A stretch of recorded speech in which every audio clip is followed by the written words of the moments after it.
Okay, man, are you ready to go? I'm ready to go. Now, come on, now crank this motherfucker up.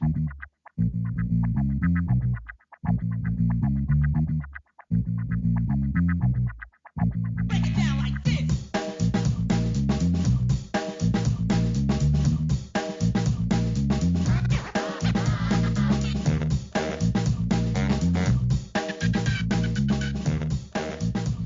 Hello, Internet.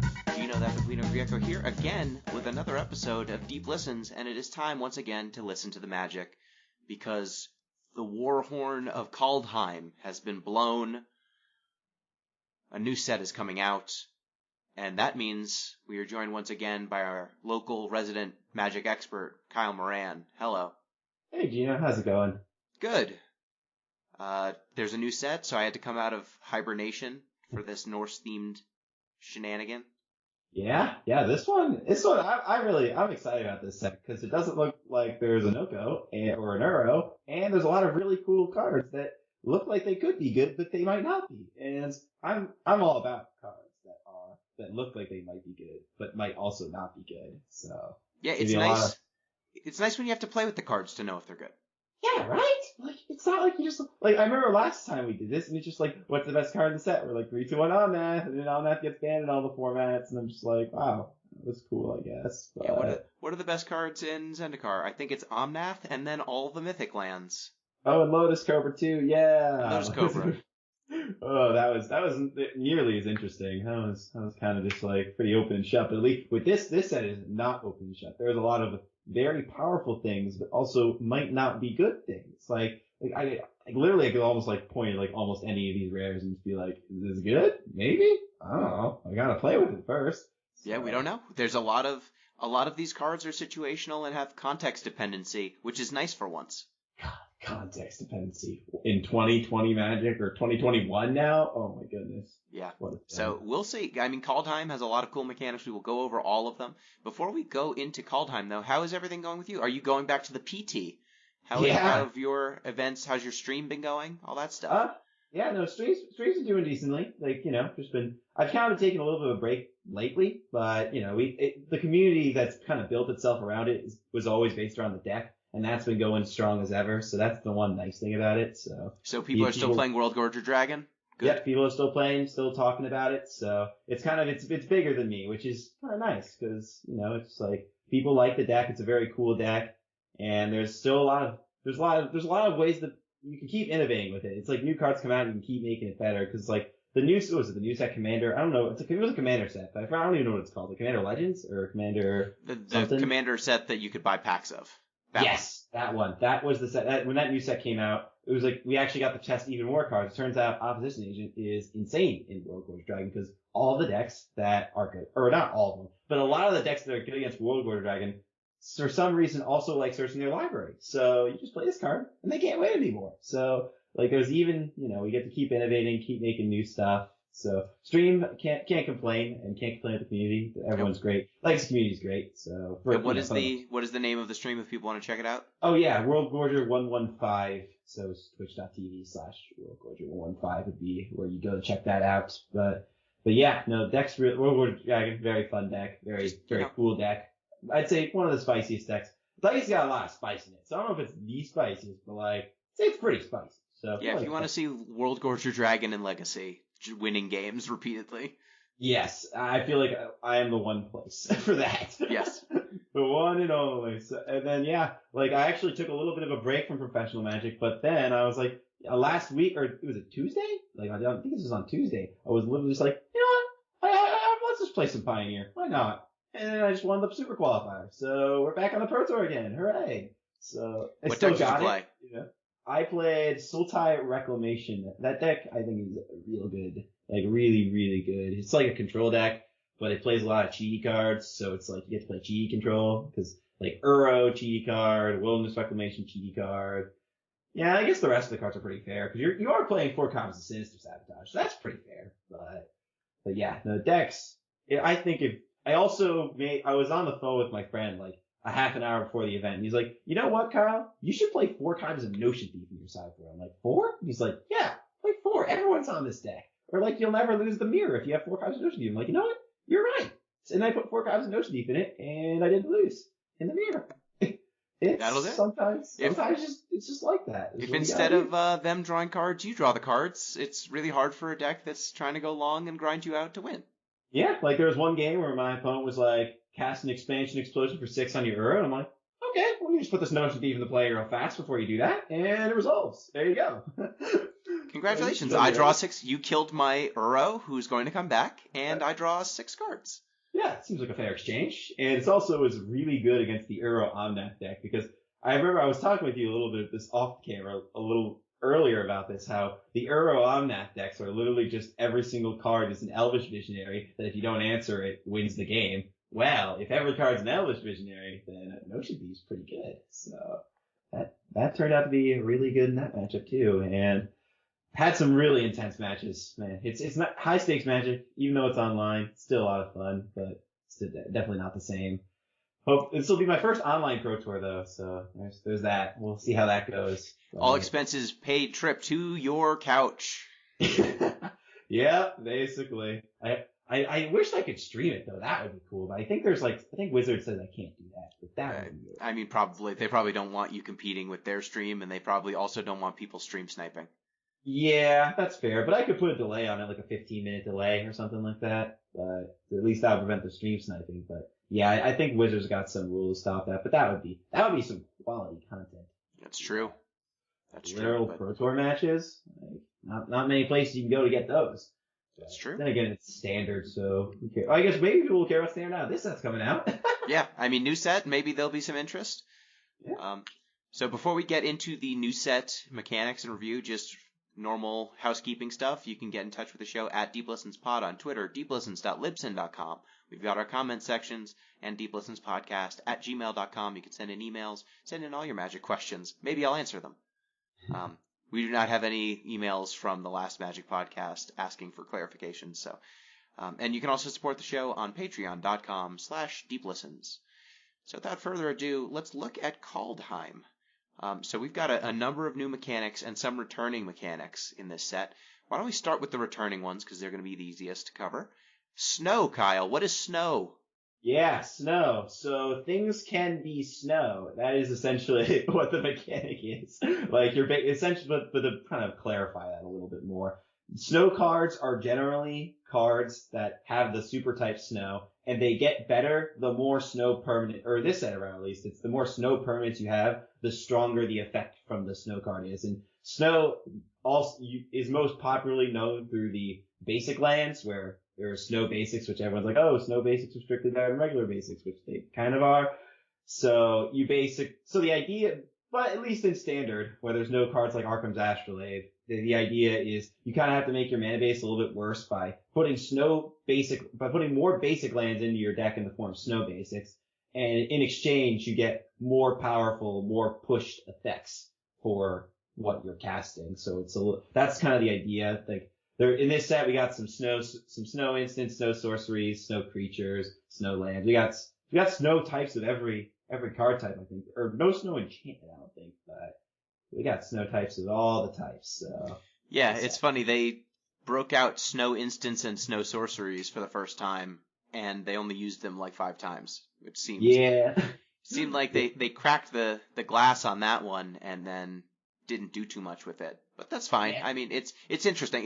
If for no other reason than to call attention to the snow cards, and like the snow synergies. I like that they've added the super type onto more things. Oh, I agree. It's a little bit.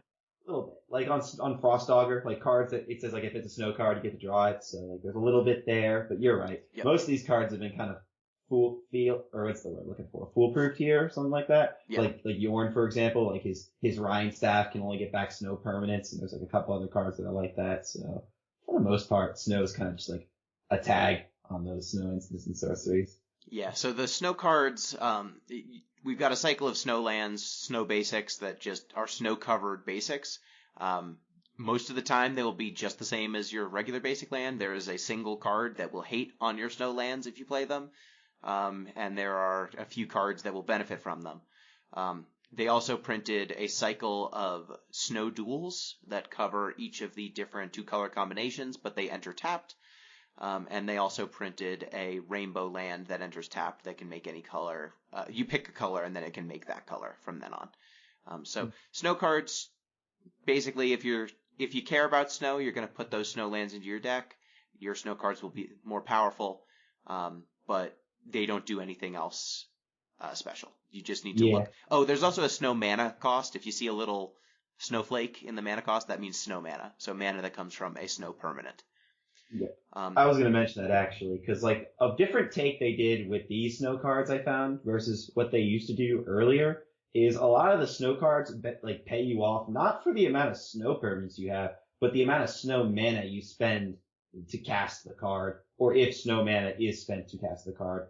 Like so a lot of the tension is not like having a bunch of snow cards, but just like it's really in your mana base. Like that's where the payoff like for these snow cards really comes from. Like you like compare it to a card like Icefang Coddle, right? Where like Icefang Coddle doesn't care if you spend snow mana to cast it. It cares about if you have 3 or more snow permanents, and then it'll give you Death Touch on a 2-mana 1/1 with flash and flying and draw cards. That's obviously very strong, but this is much more focused on your lands. So, keep that in mind when you're building your snow decks.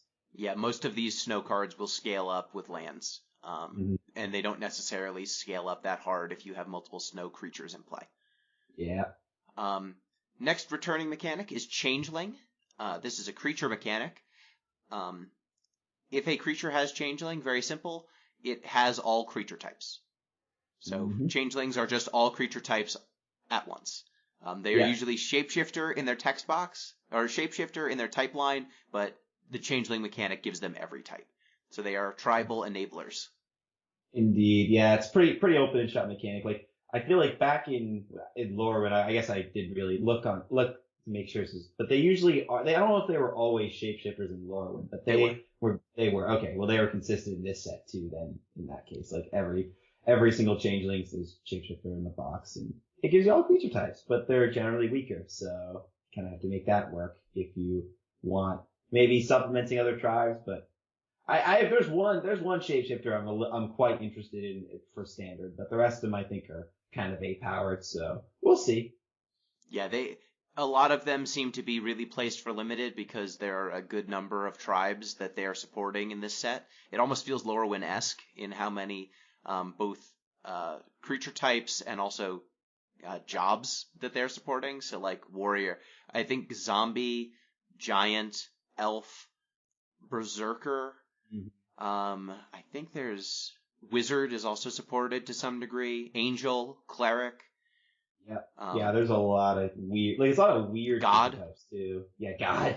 Like tribal gods. There are not 0 tribal gods cards, which is a thing. So. Yeah, so because of all of those disparate jobs that needed to be supported and creature types that needed to be supported, Changeling's just a great thing to slot into your deck to make sure your deck has the requisite number of thing to operate properly.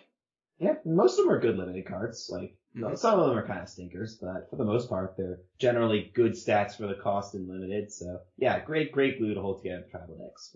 And they are only found, I believe, in blue and green. I don't know if it's exclusively, but that's definitely like the main 2 colors they live in. That might just be true. I have been scrolling through and I have not seen. There might be a black one, but I don't think there is. I think it's just blue and green. Yeah, it's that would make sense, I guess. I guess because I feel because a lot of the tribes are either blue or green, right? They have some overlap. They at least include one of those 2. Yeah, exactly. Where you have like berserkers is red black, and like angels is white black, and then like elves is green black. So you kind of get a little bit of each one. You get a little like blue green kind of covers all the tribes, I'm pretty sure, in one. And there is a colorless gray ogre one. Oh sure, yeah. There's also the land, I guess. That's technically the snow land. Yeah, so Changeling is definitely something to keep an eye out for. There are some tribes that are going to really benefit from having access to Changelings just because the tribe skews expensive, like Angel or Giant. Or they skew really low, like Berserker, and you might want Changelings for a top end. So keep them in mind. Not many of them are that pushed, but sometimes they are the sort of thing you need to include so that your deck functions. Now on to the new mechanics. There are a few new ones. Let's start with the simplest one, and I think the least powerful one. Boast. Oh, Kyle, yeah. what does Boast do? Yeah, Boast is pretty simple, but it's actually pretty cool. I really like this one. So basically, Boast is an ability. It always comes in the form of an ability on a creature. And if this creature attacked this turn, you can activate this Boast ability once per turn. So you don't have to like you don't have to hit them. You don't even have to wait till it blocks. But your creature has to have attacked this turn in order to use the ability. So yeah, it comes in like the form of a lot of the cards. They're mostly limited cards. There's a couple that I think might break into standard, but for the most part, they're limited cards. But it's like Raid, but I think it's cooler than Raid because like you can kind of mess with combat a little bit with some of them. So it makes it a little more interesting than Raid, where it's just like, because like Raid's like was always after combat, so it was like there was no real play in the red zone. So yeah, I think it's like Raid but cooler, in my opinion. Yeah, it incentivizes attacking. When you attack, you can use the ability during the attack phase. You can use the ability in the second main phase if you want. You can time it however is most advantageous. Some of the Boast abilities are combat abilities that really behoove you using them mid-combat. Other ones just give you tokens. There's some that function kind of as removal. So you really need to read the card to know whether Boast is going to help you or not. Just know that it's a fairly aggressive ability. You need to be able to swing with your creature. Most of the creatures are not super great if you swing with them and only trigger the Boast once and then they die. So just be careful. Make sure that the Boast card, like building a Boast deck seems hard because the Boast abilities are so disparate. Yeah, definitely. But they kind of play into a sub-theme that I've seen in a lot of Kaldheim is there are a lot of mana sinks, cheap mana sinks, and chunking up your mana into multiple uses in a single turn instead of dumping it all into one spell a turn. Like you've got Boast to spend your mana efficiently every turn. There's a good number of equipment in this set, more than normal. There's a good number of activated abilities on creatures. And there's also this other new mechanic called Foretell that is another great use of small chunks of mana. So Kyle, what does Foretell do? Yeah, Foretell. I love it. I'm a big fan of this mechanic. So what Foretell basically is any card can have Foretell and then it'll have a certain cost on the Foretell. So the idea is that you can either cast this Foretell card by its normal mana cost, which is in the top right, like every other card in all Magic ever, or you can, on your main phase, like as if you're casting a sorcery, you put the card face down and you pay 2 colorless mana. And then you can cast it for its Foretell cost, which is usually cheaper, but actually not always, on a later turn, which can also be your opponent's, like, turn. So like if it's an instant Foretell card, you can like Foretell it on your turn and then flip it over on their turn. So it doesn't have to be a full turn cycle, but it's like planning ahead, so. It's a mechanic where the idea is you play a card face down that does nothing for 2 mana. So any mechanic that is just like requires you to have your card do nothing for an entire turn means there's going to be an obvious push-pull to it, which makes it inherently interesting. So that's why I'm a big fan of it. Yeah, it's almost like Morph in a lot of ways. You're paying this investment up front to eventually reveal the thing, and it's face down, so your opponent does not get to know what you've placed, and then eventually you get this discounted, powerful effect in most cases. Yeah, similar but different, I would say. Yep. There's like, because Morph you actually impact the map. You put a 2/2 in play, which is, I think, a small but significant difference, because this is like, the card doesn't do anything. Like because a lot of times with Morphs, like, the Morph could just be the Morph, right? Like, you just play the Morph, and the Morph trades in combat with something or does something. But these cards you just never really, it's like, yeah, you really have to think about it a little bit more what this could be, because it's going to be more impactful generally than a Morph, but it also might just do straight nothing, because you need to actually cast it for it to do anything. So a little more, I don't know. I think it is a bit different. But yeah, on a fundamental level, you're putting a card face down. So yeah, it's definitely a different push-pull than a Morph. I just think that in terms of having hidden knowledge and allowing you to chunk up your costs, yes, they get that similar sort of feel. Sure. Any card with Foretell on it can generally be played on turn 2 as long as you've got 2 untapped lands. Foretell it, and then your opponent just has to deal with this thing that's floating for the rest of the game until you decide to cast it. And they don't know what it is. So there are a number of cards. Most of the Foretell cards either the foretell is always two colorless to foretell, unless you modify the cost with a few cards that seem to impact the cost in some way. Mhm. But most of the designs have the cost to actually cast the card, be their regular casting cost, basically, -2 for the most part. So the spells tend to be fairly costed. And there are some also that allow you to chunk up the cost in such a way that maybe the card cost 5 originally, but now you can foretell it for 2 and then cast it for 4. So if you spend turn 2 and turn 4 on this card instead of just waiting till turn 5, you can get it ahead of schedule. So there's a lot of interesting choices, I think, with the foretell cards. In some cases, they're on instants and sorceries, which are really good to foretell early and then just save for when you really need them. Some of them are on curve creatures that you can get ahead of the curve if you foretell first and pay in installments. So I think that this mechanic really rewards intelligent play and planning ahead, as the name would imply. But it gives you the ability to spend your mana efficiently every turn, way more often than a normal game. You should always have some way, and once you start foretelling, those foretell cards that you've foretold earlier in the game allow you to have powerful effects for cheap, and then foretell another card on the same turn. So they kind of cascade into each other in a nice way. There should be a nice just pace and tempo to the game when foretell is involved. Yeah, no, that's really well explained there. I totally agree with everything you said. It's also the big comparison I wanted to make. Is like comparing this, I think this mechanic is just so much better than a mechanic like Adventure, where just like Adventure is fundamentally fairly similar, where you're kind of like putting your card aside for a less good effect earlier. But the problem with this Adventure is you just always kind of got 2-for-1, and the cards were just really, the front halves were often too good, so it made it so it wasn't even really much of a cost at all to, essentially put the card on an Adventure, because it was just a really soft, like Bone Crusher Giant and Murderous Rider were just like insanely good on their front end and then pretty good on their back end. So I just think it's like Adventure, but it's similar to Adventure, but it's just like toned down a bit, which is just something I just like that. Just like something we need. Just Adventure is too good, so turning it down a little bit is nice. Yeah, and I like that once you've foretold, many of these cards become 1 mana on their actual casting cost after you foretell them.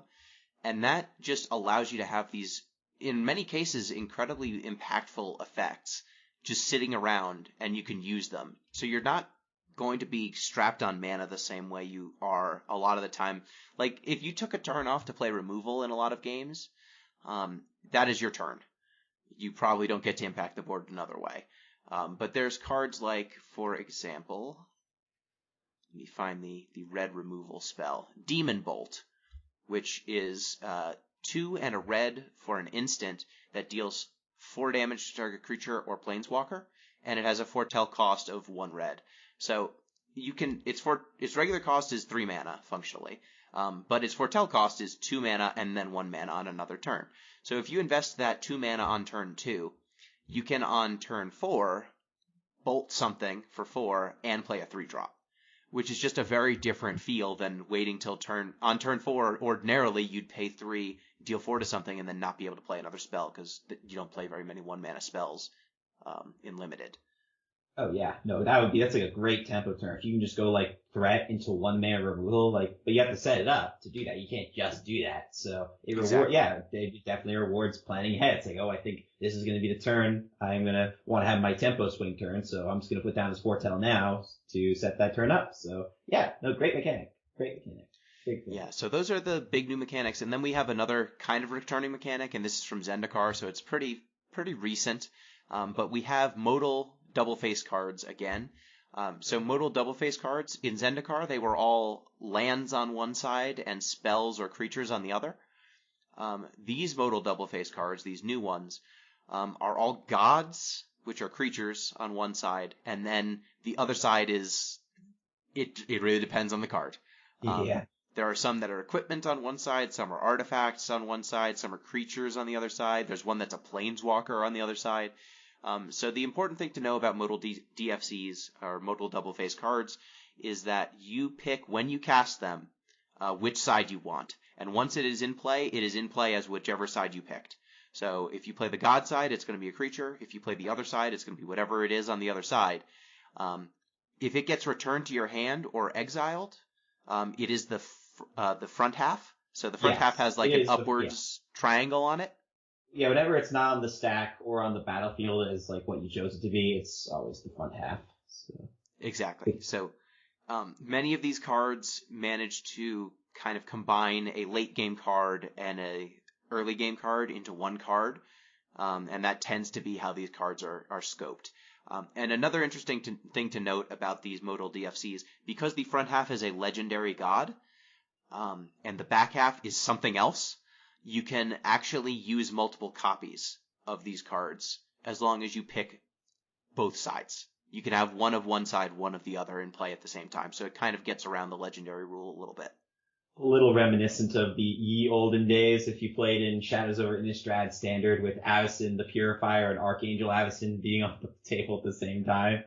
But yeah, it's a little different than that though. But yeah, no, it's a really good way to kind of circumvent the downside of the legendary rule without being obnoxious about it. So I just think Kaldheim's a really well designed set. I think they really, at least on the design perspective, I think they killed it this time around. Yeah, I agree. I think that a lot of these cards are interesting without being so pushed as to be obvious.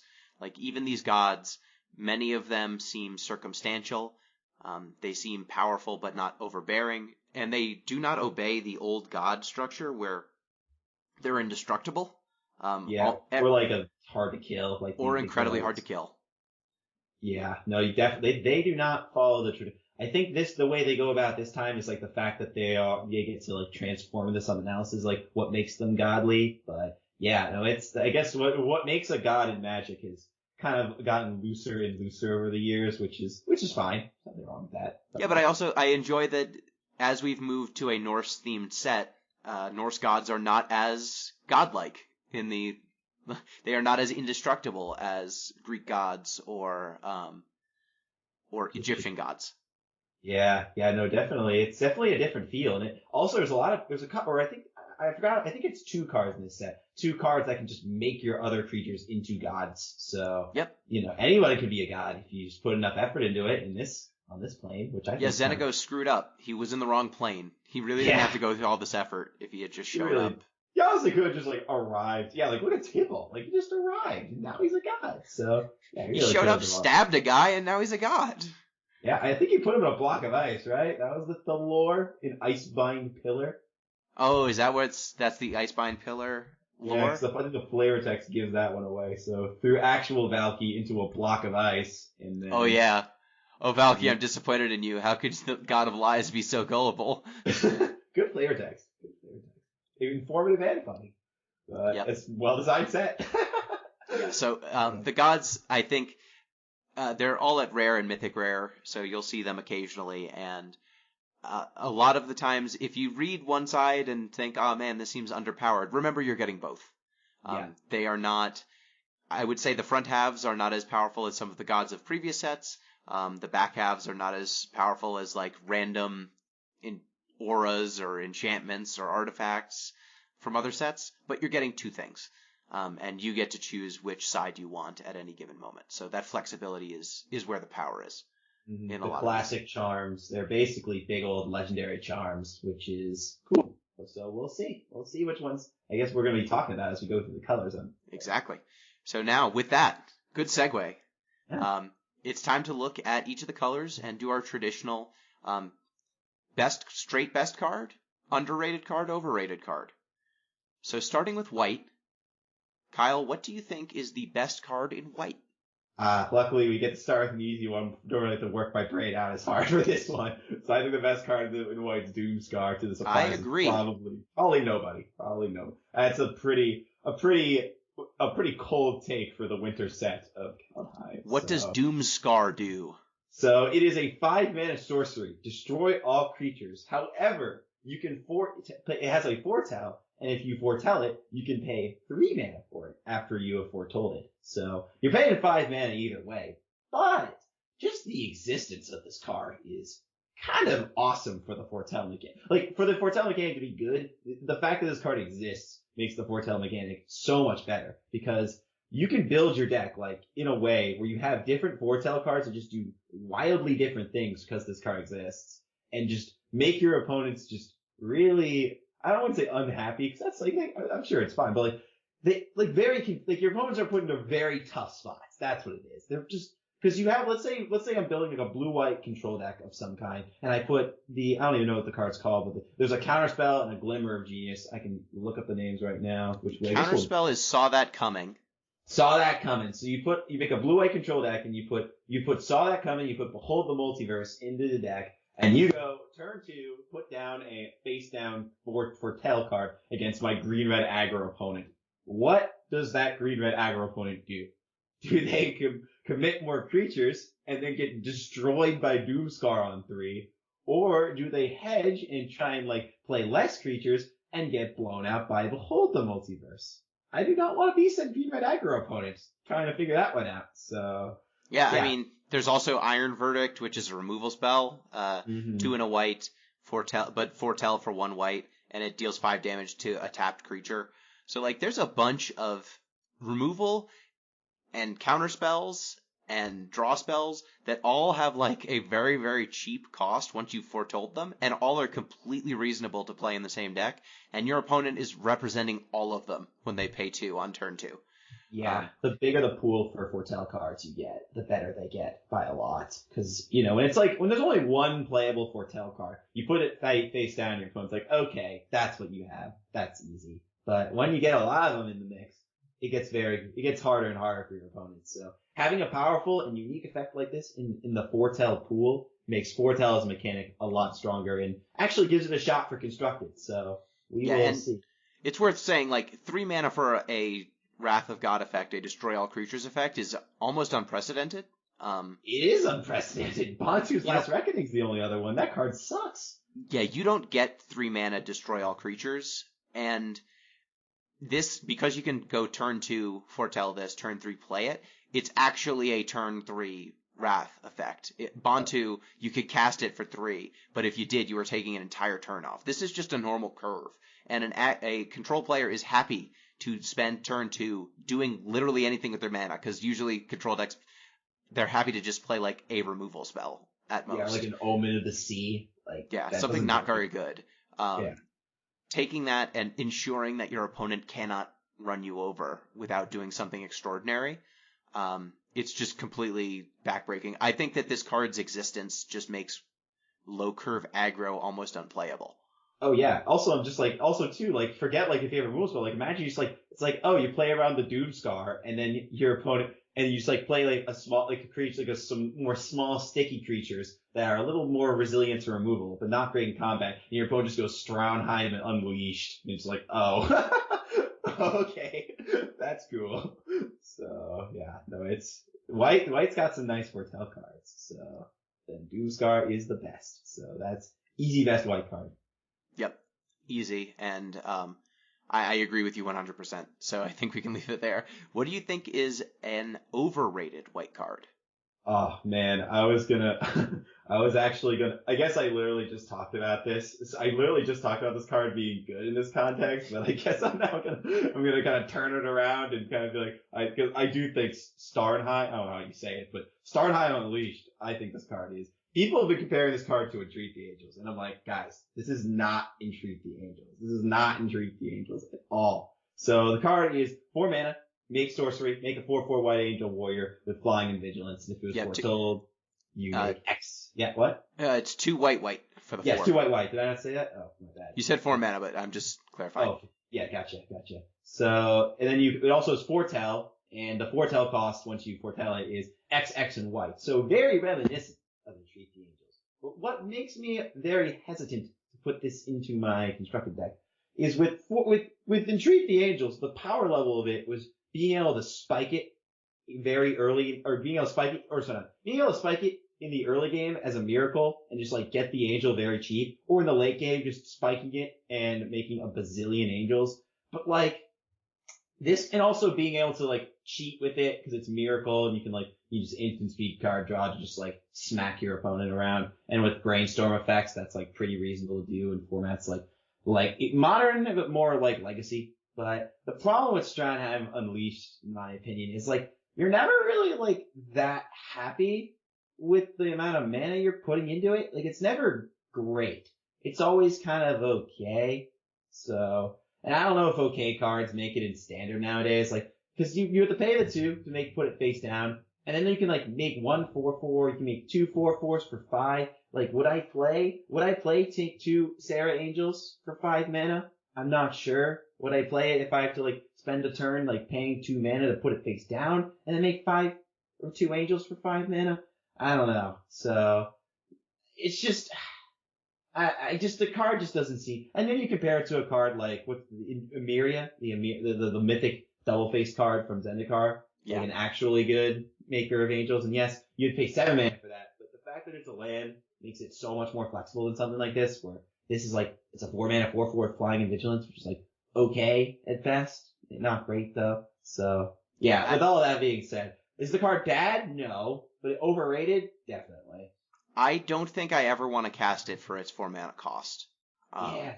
And once we start getting into the foretell mode, like you said, even when you're paying in installments, 8 flying vigilance of power for 5 mana is pretty good by old standards. But we don't live in that world anymore, and those creatures are tokens. So getting one of your Angel's Brazen Borrower away, or getting some of these other cards, getting dealt with in that way is rough. It's a sorcery, so you're probably tapping out if you want to play this. The thing that helps this, I think, is that if it's in the white-blue Foretell deck, maybe you saw that coming, and you've got a 2 mana hard counter just ready to go for your turn where you try to go off with this. But a lot of these like the best X cost spells like this are instants. They're Seize the Wastes, they're Decree of Judgment, Shark Typhoon, anybody? Shark Typhoon that is in the same standard with this right now. So it's just a hard ask to play a card that on its like default mode is a 4/4 for 4 with flying and vigilance, which has not been good enough in quite some time. And its secondary mode gets you a lot of power and toughness, but it's just not that much relative to what you get in current Magic. Yeah. So yeah, I agree. That was actually the card I was going to call out too. So we're in agreement a second time. Yeah, it's funny because like even our analysis was right. Like the one place this maybe could see play is in the foretell deck, just to add more diversity to your foretells. But that's it. Like, totally, and I think it could have a home there as like a 1 or a 2 of you. Like the more things your opponent has to respect out of you, the more powerful every face down card is, because of the guessing equity. Like, if you foretell this on turn 2 against an aggro opponent, they're probably still going to think you have Doomscar. Mm-hmm. Yeah, no, definitely. And against a deck like that, a 3 mana 4/4 flying vigilance on turn 3 might be just as backbreaking as a destroy all creatures on turn 3. Yeah, especially if they played around the board wipe and didn't go all in, then the 4/4 can just stabilize. Yeah. So like a lot of these foretell cards, you have to imagine that some of the power is just not knowing. And I don't know if this can get enough power out of that. I definitely don't want it on rate. I think I might want it if it's a trick. Yeah, it's just so tragic because, like, if you count the 2 mana you're paying for the foretell, which I know it's not the same, you're always paying the same amount of mana as a garbage Entreat the Angels. So that in itself, like, I know it's in installments, so it is better. It's definitely better, but it's still you're paying the same amount of mana as a garbage Entreat, not even like the good Entreat. So yeah. Yeah, the power level here is not as absurd for it being a mythic. It's not Busto, I don't think. But it's definitely interesting. But it's probably overrated. Right, for interesting cards. What do you think in terms of underrated white cards? Oh yeah, no, I got a good one for this one too. I think the underrated card here is Search for Glory. So it's for people who don't know, snow sorcery for some reason. 3 mana, 2 and a white. Search your library for a snow permanent card, a legendary card, or a saga card. Reveal it and put it into your hand, shuffle your library. And then you gain 1 life for each snow mana you use to cast a spell. So what I don't know what this is going to land in. That's not what I'm claiming here. But this is one of the most powerful tutors we have seen in a very, very long time, I would say. Like, the scope of what you're allowed to search for 3 mana is very strong. And the fact that you're gaining life on a tutor is very important, because a lot of the times if you're taking a turn off to tutor, the life gain can kind of help offset a little bit of the tempo that you lost, because generally speaking, you're going to be a combo deck of some kind if you're using this card. But yeah, like it's like you compare it to a card. It was fun. I was talking to a friend, and he's like, oh, what about Grim Tutor? And I'm like, you know how Lightning Helix is good, and like 2 mana deal 3, you lose 3 life would be really bad. This is like that. It's like that. This card's really, I don't know where it's gonna fit, but like I think it's, yeah, like the only other tutor like that even I'd say at least in recent history comes close to like Fae of Wishes, but those are just like 2 different tutors, so like 2 different decks would want stuff like that. So I think this card, I don't know where it lands. I'm not gonna claim like I know where it lands, but it is, if you are looking for this effect, this is cream of the crop tutoring. So it reminds me a little bit of Sarkhan's. Is it Sarkhan's Triumph? What is the instant speed dragon tutor? Yes. From Dragons of Tarkir. Yeah, the problem with that one though is it was only for dragons, and tutoring for dragons isn't that good. So it wasn't as good. Yeah, this one has a very large scope of stuff you can get, and you don't even need, like, the scope permanents help gain you some life, but you don't need to put any snowman in this to make it do something. So it's like the good kind of snow card. You don't want to have to have snow, but if you have snow, it's good. So yeah, totally. I can see that. I still am I think it's a little suspect taking a full turn off on turn 3 to go look for a legendary card, a saga, or a snow permanent, because we know what the snow permanents are right now, and I don't expect that we're going to get more in future sets while this is in standard. I don't think. Maybe I'm wrong. Yeah, I doubt it. That's fair. I don't think there are very many snow permanents from what I see here that would be worth tutoring. So then we look to sagas and legendary cards. In terms of sagas, we've got the sagas from Kaldheim. We also have the sagas from Theros. So those would need to be good enough. And then we have legendary cards. There are a lot of legends in this set, and there are a lot of legends every set nowadays, because Wizards really likes Commander. I don't know if you know this. But that category is probably going to be the most searched. And I think just because so many of these gods are modal DFCs, the scope of things you could get with this search is actually a lot broader than you might think at first glance, just in Legendary. But I'm not sure yet what you would need.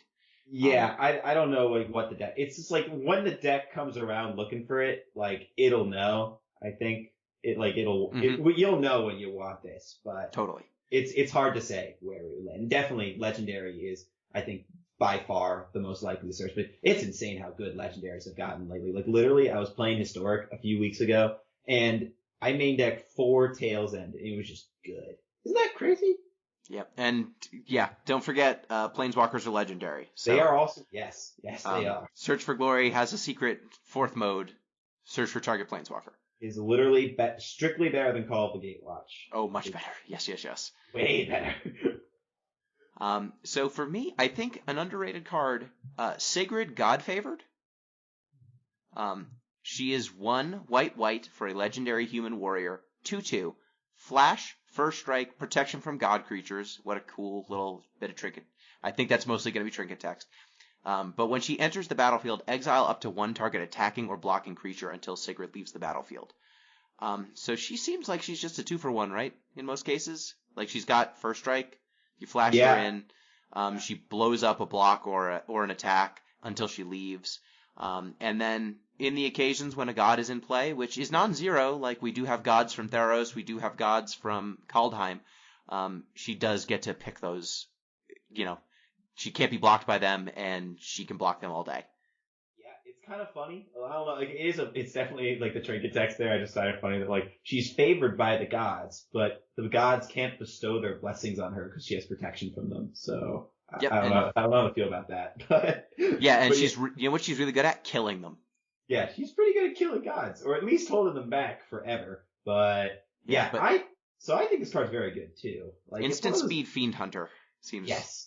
It's good. Also the fact that it's first strike means there are definitely scenarios where you just pop this guy in play and it just blows out a combat. Like if your opponent's attacking you like a 3/2 and like a 5/5, or maybe let's make a more realistic scenario, like a love struck beast. Your opponent's attacking you with a love struck beast, and you go mad the love struck beast, block the token. That's a kind of a blowout.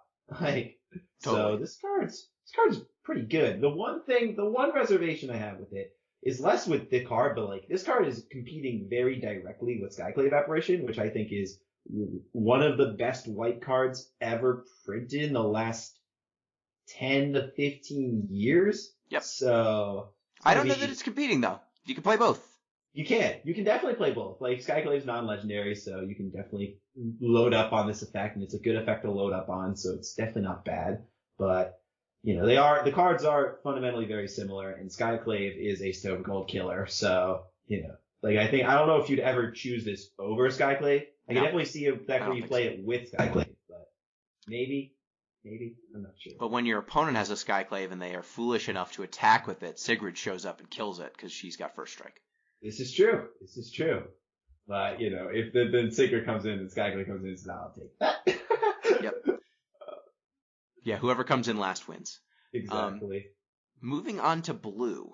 What do you think is the best blue card?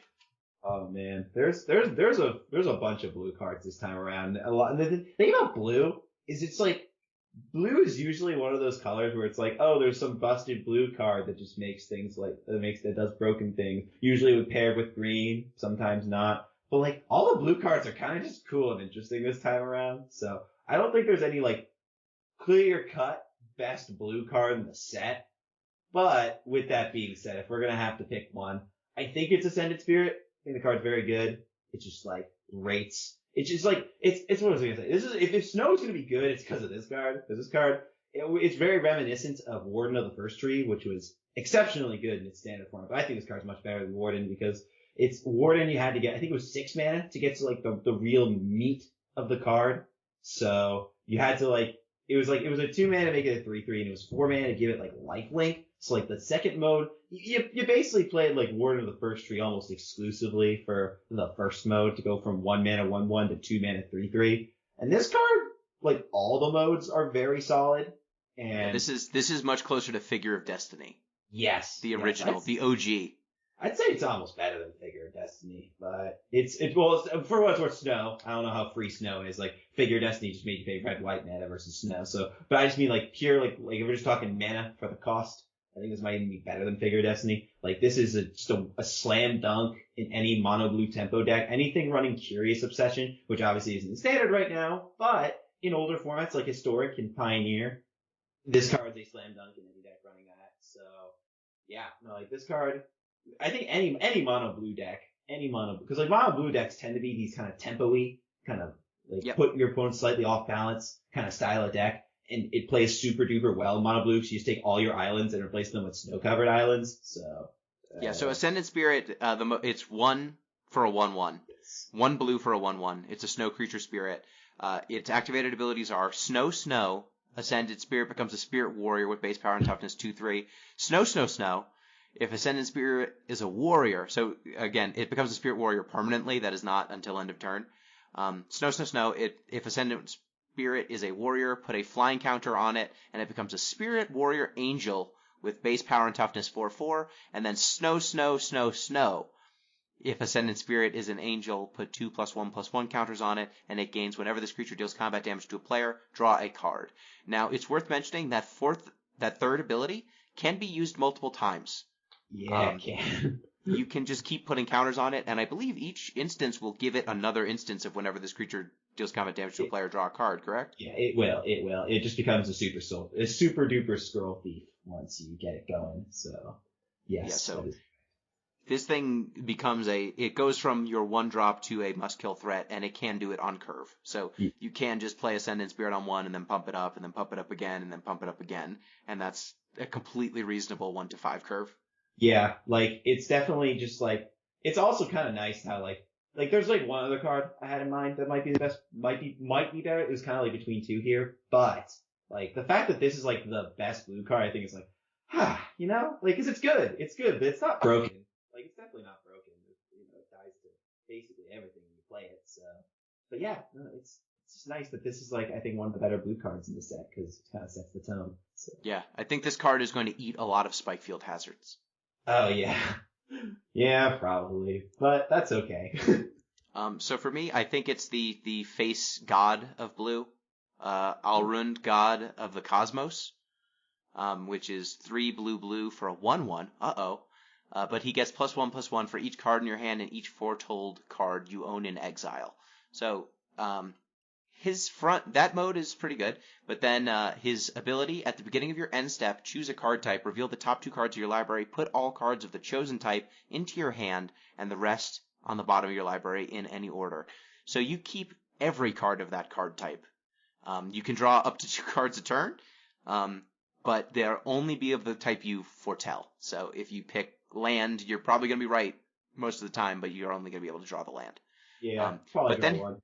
His backside is Haka, Whispering Raven, which is 1 and a blue for a legendary creature bird, 2/3, flying. Whenever Haka, Whispering Raven deals combat damage to a player, return it to its owner's hand, and then scry 2. So I think that this card is just super duper flexible. The front half is a great mid to late game play. It's getting you card advantage. It's got a pretty solid body. I think most of the time it's probably going to be like a 3/3, 4/4 or bigger when you play it, especially if you're in a blue deck with a lot of foretell, which is where it wants to be. But the 2 mana 2/3 flyer, that's just a really good rate. Yeah, it's definitely.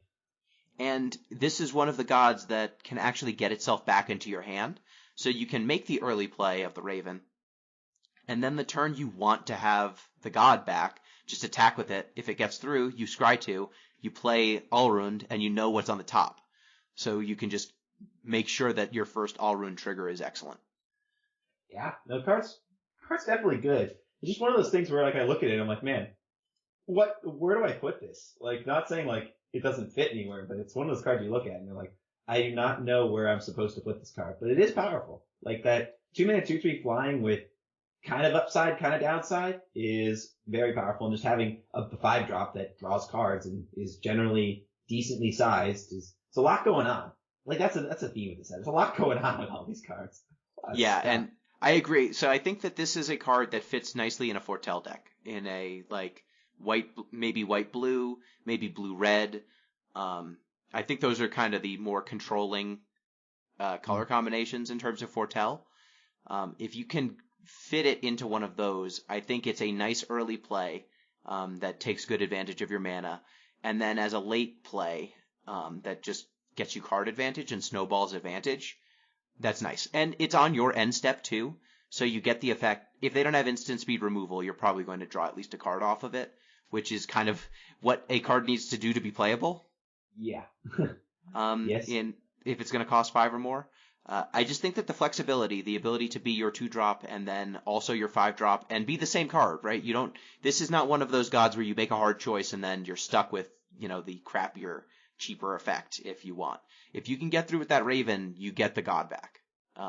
Yeah, you do. And you get it back as you literally said with the extra like manipulation that helps your god. So it's like back and better and even better. But yeah, no, the cards, yeah, I can see. It's also really nice how the Raven being able to bounce itself right before you wrath the board seems to go. That's super good. I like that.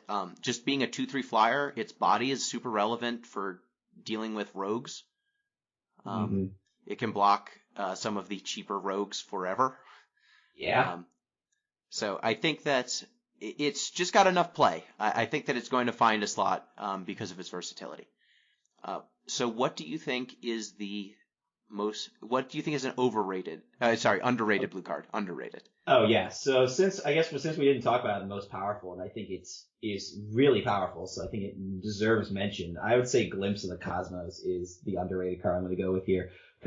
So what the card does is 1 and a blue. So look at the top 3 cards of your library. Put one of them to your hand and the rest in the bottom of your library in any order. And as long as you control a giant, you may cast it from your graveyard by paying 1 blue rather than paying its mana cost. And then if you do that, it gets exiled like a flash. It basically has flashback for 1 blue if you control a giant, and it's a sorcery speed anticipate.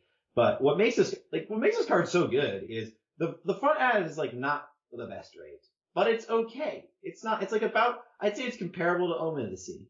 It's like of like, but and the Giants are like you just put good Giants in your deck. Like you just play as in a deck with like what's the one? There's obviously Bone Crusher Giants, and then there's the one that the one from Eldraine that searches up a land. Is really like 7 mana. Beanstalk Giant, correct? Yes, that's the one. You put Beanstalk Giant, you put Bone Crusher Giant in your deck, and there's a couple other giants that you could consider playing. Like you just put good cards in your deck. Changelings. Yes. Any changelings? A changeling. But like you just put like good, like the Giants are pretty good, and you just put good Giants in your deck, and you get a good card. So like, it also helps you find the Giants to help you flash this back. Like the fact that this flashes back for one is, I think, absurdly powerful. This card, it's also like once if you cast it and flash it back, it's of comparable card selection to Dig Through Time. Like not quite, but it's close, which is pretty powerful. So especially if you're a 2-mana cantrip to give you the selection and manipulation of an almost Dig Through Time if you just put Bone Crusher Giant and Beanstalk Giant in your deck. Oh no, what a cost. I think this has a good chance at seeing play in the, what's it called? The green blue, the Teamer Ultimatum deck that runs all of these cards anyway. So I think it will, literally I'm having amnesia for like all these cards, but like the green, it's the Teamer Ultimatum, lets you look at the top 5, put the permanents into play, and then you put the rest in your hand. So that one. But is Uro a giant? Uro is a giant, but it's banned. Kroxa is a giant, though. It's not banned. Kroxa is a giant, isn't he? Yes, he is. Kroxa is another not bad card that is a giant. Man, yeah, Uro he is an elder giant. Huh. Makes you think. It really does. If Uro would be with this card would be a slam dunk. But this card, I guess in older formats, maybe. Because like, heard Uro is a pretty good Magic card last time I checked. Yeah, and I mean, it's not like you have to cast it. You know, the front half. You can just discard this card and then just cast it out of your graveyard. Yeah, just ditch it to who knows what, or put in your mill it over. Like you can, you definitely don't have to cast the front end. Like the back half is so powerful though, so powerful. 1 mana for that effect is very powerful. Like that is comparable to Ponder. So yeah, straight up. So yeah, Glimpse the Cosmos, I definitely agree on that one. I think I don't know if this card is underrated. I think Saw It Coming is really powerful. Yeah, I think it's a good underrated one. So I think a lot of people are not sure if it's the go-to 3-mana cancel with upside nowadays. So yeah, so Saw It Coming is 1 blue counter target spell. It's an instant. It also has Foretell, 1 and a blue. So if you foretell this on turn 2, you've got a 2-mana counter spell just up at all times, which is even easier to cast than actual counterspell. Yeah. I just think that getting to foretell this whenever you've got 2 mana free and just having a counterspell available to you at all times from then on out, because now that the whole set is out, there's nothing that actually gets rid of foretell cards, right? I didn't see anything that gets rid of cards from exile and put them in your graveyard. So there's nothing that gets rid of cards like a processor, but there is Drannith Magistrate and Ikoria, which kind of messes with that. So yeah, there are cards that let you not cast it, but if you're playing Drannith Magistrate, I'll happily take my win against you, thank you. Yeah, fair enough. But yeah, Saw It Coming, because you can pay in installments, like paying 4 for a counterspell isn't great, but most decks that want to have counterspells can afford 2 mana somewhere. You know, you can find a slot to put it in, and then 3 mana for just a regular counterspell, as long as it's got upside, has been an acceptable thing to have in your deck. Like Sinister Sabotage was fine. We've had a variety now. We've got Neutralize and Standard right now, which I think this one's competing with. But I would say this is probably better than Neutralize because I don't remember the last time I ever cycled a Neutralize. So yeah, Neutralize, like having the option to cycle something is, I think it's obviously very good. But I do usually want the counter spell. Yeah, like if it wasn't so expensive, I would probably play it more often. No, like honestly, like if you're cycling your Neutralize, you're probably you're deep down the creek without a paddle. So bad things have happened. Bad things. But Saw It Coming, I think it's one of the more powerful 3 mana counters with upside that they've printed in a while, and when it plays with some of the other Foretell synergy cards, Like, there is a card we did not call out, but I think bears mentioning, Cosmos Charger, which is 3 and a blue for a flying flash horse spirit, 3/3. Foretelling cards from your hand cost 1 less and can be done during any player's turn. Once you're foretelling it for 1, it gets a lot. And it also has foretell for 2 and a blue. So I think that card, and another, if I can have a second card for underrated card, Mystic Reflection, I think is super interesting. So it's 1 and a blue for an instant. Choose target non-legendary creature. The next time 1 or more creatures or planeswalkers enter the battlefield this turn, they enter as copies of the chosen creature, and then it has foretell for a blue. So if you have some dork, or your opponent has some dork, you can basically, if you foretell, it's 1 blue. If you don't foretell, it's 1 and a blue, to just make whatever their threatening thing is into a copy of whatever that dork was. And it's creature or planeswalker. It is, yes. So it's it's almost like a counterspell in a lot of ways. You can just downgrade something really harshly. Yeah. They've never printed an effect like this before, and I think it's very unique and could find a place in I think you need to be a deck that wants both sides of this to even play it, because you can do this on your own creature. Like, you can take your good creature, and then in the late game, if you draw in some bad dorks, you can just make it so every card you play this turn is a copy of your best creature. Yeah. Shout out to Blue for, I think there's one thing that Blue did excellently this set is print a lot of interesting cards. Like, there is so much, like Cosmina and like Orvar, and hell, even the Time Walk, the Cyclone Summoner, the Icebreaker Kraken, the Mystic Reflection you're talking about right now. Like, all these cards are so interesting. It's just like, wow, look at all this stuff going on in these cards. But it's not like broken like Uro. Like, there's a lot of stuff going on that card, but that card just busted stuff. A bunch of these cards ask you to do something with deck building or be creative in how you play it. And I think that this card, like I said, there's never been a card that does anything like this. So I think that there's going to be a lot of very creative uses for it. And I think 1 and a blue for its effect is completely reasonable. It's the type of card that I would not be surprised if it sees no play, but I also wouldn't be surprised if this is a major player that there's 2 or 3 in any deck that could play it. I remember the one thing that my friends and I were talking about this card, the one like synergy that we realized that was actually kind of good, like not like actually kind of, but like on its face, like powerful, and like just like if that was the only thing you were doing, this is a powerful effect, is pairing this up with Master of Waves. The amount of power you get from going this into Master of Waves scales a lot depending on your blue devotion. I think it's like if you have like 2 blue devotion, you get like 30 power or something like that, or like it might even be like 1 blue devotion, you get like 30 power. I forgot exactly what the math on it was there, but yeah, and it does not say non-token, so yeah. Any effects where you've got token creatures, does that not just go infinite? It does not, because it's only at the next instance, so it only checks the one instance of your master tokens entering. So like what you do is you cast Master Waves, you target it with this thing, and then all of those elementals that you just had that were about to enter actually enter as Master of Waves, which then make more tokens, but those tokens don't trigger this because it's only the one instance. So oh yeah, if it was not the only one instance, this card would be busted, like big capital letters busted, and it would probably get banned. But thankfully it is one instance, so good job, Wizards. So it only loops once, and it'll get. But you can upgrade a dork into something good. You can downgrade your opponent's best card or card that's coming into something bad. So yeah, I think it's a really interesting card. So what do we think in terms of overrated blue cards? Man, I know the one like that we're thinking here, but I think it's actually good. So I'm gonna go with pass here and let you say what the overrated card is. No, what you say it? Go ahead. All right, fine. Gravenlore. I think it's good. I'll say it. I think it's good. Oh no. So yeah, my if there has been a running theme of me over the last few sets, it is looking at a card that would have been good 10 years ago, if it's a draw spell, and going, not no more.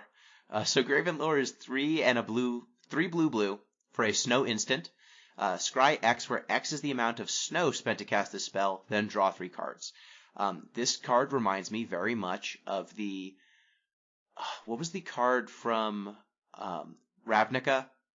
The latest Ravnica set? It was Dovin, I know what you're Dovin's talking Planning about. or something? Precognitive perception. That's it. Precognitive Perception. It was 5 mana instant, draw 3 cards, or if you cast it on your main phase, it was 5 mana, scry 3, draw 3. Yes. And I remember people being super hyped about that card. And it turned out that it wasn't good enough anytime you cast it. If you cast it on your opponent's turn, if you cast it on your turn. Now, this card gets to do both all the time, as long as you've got snowlands. But I don't think that spending 5 mana to draw 3 cards is very good anymore. People don't do it. There are plenty of instant speed draw spells that draw a lot of cards that people are not playing right now that exist. Instead, we're playing Kroxa and things like that are capable of killing you and capable of drawing a bunch of cards or getting a bunch of card advantage over the long term. So I don't want to spend 5 mana to just draw cards. I need it to impact the board as well, and this card does not. So I don't think it's going to see much play. I think that it stirs memories in my brain of simpler times where you could take a turn and you could represent that you had a counter spell, and then on your opponent's end step you could go Gravenlore, and then they'd be like, "Aw, damn, you're going to draw 3 cards, and now I'm buried in card advantage." But like, there are so many graveyard recursions in this set, and in recent sets. There are so many other ways to get card advantage that spending an entire card on nothing but card advantage, I am much more likely to pay for the Foretell draw spell, which is, let me get the name. Yes. Behold the Multiverse, which is 3 and a blue, instant, scry 2, draw 2, and then it has Foretell for 1 and a blue. I would much rather Foretell on turn 2, and then whenever I want, pay the other Foretell cost. And I think that Behold the Multiverse, I mean, it's only 1 fewer card, and on average, I think it's going to scry only a little bit less. Yeah. Do you disagree? No, I don't disagree with anything you say. I think everything you said was correct. But the one thing I think that's going for this card is it is far and away better than any other like instant speed card draw spell. So I am hoping against hope. Yeah, if you have nothing but snow mana, this thing gets very good. Like scry 5, draw 3, is almost a tutor at that point. You're going to find something that you want. Yeah, no, it's funny how I literally agree with everything you said, but I'm just hoping that I want to go hardcore. You know, actually 9 years ago, back in RTR Standard, I actually played Jace's Ingenuity in the control deck. Like literal Jace's Ingenuity. I know, and Jace's Ingenuity was good enough back then. Was it preordained? What's the 6 mana draw for? Opportunity, yeah. Mm-hmm.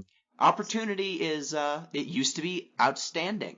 But nowadays, like we have in Standard right now, like pay 7, draw cards equal to the number of cards in your hand plus 1, you have infinite hand size, and it's also a land.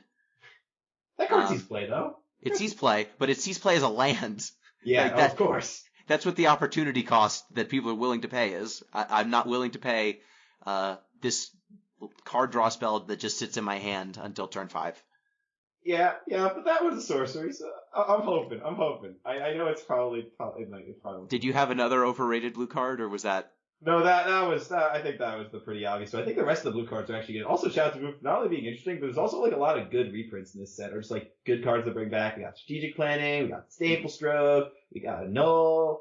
Yep. I think Bind the Monster is pretty good, but I don't think it was. I still stick with Glimpse of the Cosmos being my underrated card. So sure, agreed. So when it comes to black cards, what do we think is the best black card in the set?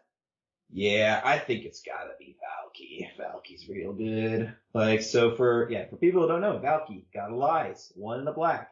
So when it enters the battlefield, your opponent reveals their hand, and for each opponent, exile a creature card they reveal this way until Valky leaves the battlefield. It also has an X ability where you can choose the creature card that's exiled with Valky with its converted mana cost X, and Valky becomes a copy of that card. So I guess Urza's banned now. And he's a 2/1. Yes, he's a 2/1. He's a 2/1 for 2. My apologies. And then also he has the flip side of Tybalt Cosmic Imposter, which is a Rakdos 7-drop, so 5 red and black. And as it enters the battlefield, you get an emblem of cards you may play cards exiled with Tybalt Cosmic Imposter, and you spend any mana of any color to play these cards. So his +2 is exile the top card of each player's library, which is obviously underwhelming, but then you're like, hey, wait, ultimate, I just need an emblem that lets me play these cards, so actually good. And then his -3 is exile a target artifact or creature, which, same idea. It's like, oh, underwhelming. Oh, wait a minute. That's actually kind of good. And then -8, he starts at 5, by the way, is exile all cards from all graveyards, and you add a triple red to your mana pool. So, as a Planeswalker, for 7 mana, this is way below what you want, but it's still, like, decent. Like, it's still decent. It does some good stuff. And then Valky is probably not good enough as like a 2-drop, just like as a 2-drop. But when you put them together, these are both effects that are powerful. Like they're both situationally powerful effects. So when you take two different situationally powerful effects and you put them on one card becomes very good. And also this card, I guess Uro's banned now, but like in Historic where Uro's still legal, this card's I think one of the best answers to opposing Uros, because you look at their hand, you exile their Uro under the Valky, and then on turn 3, you transform Valky into Uro and smack them for 6, gain 3, draw a card, and put a land to play. That's like really good. Like that's a really solid, that's like an actual answer to Uro, which there aren't that many of those. So, if you're playing this in Historic, I think, and also in Modern, this works super duper well with Cascade, because if you Cascade into this, Cascade is a 2-drop, but you can actually cast the 7-drop Planeswalker off of the Cascade. So I don't think Jun's very good, but like Jun with this, maybe Jun will be a thing again. I don't want to be the guy who says Jun will be good, because but I'm card's sorry, very powerful. Jun's bad.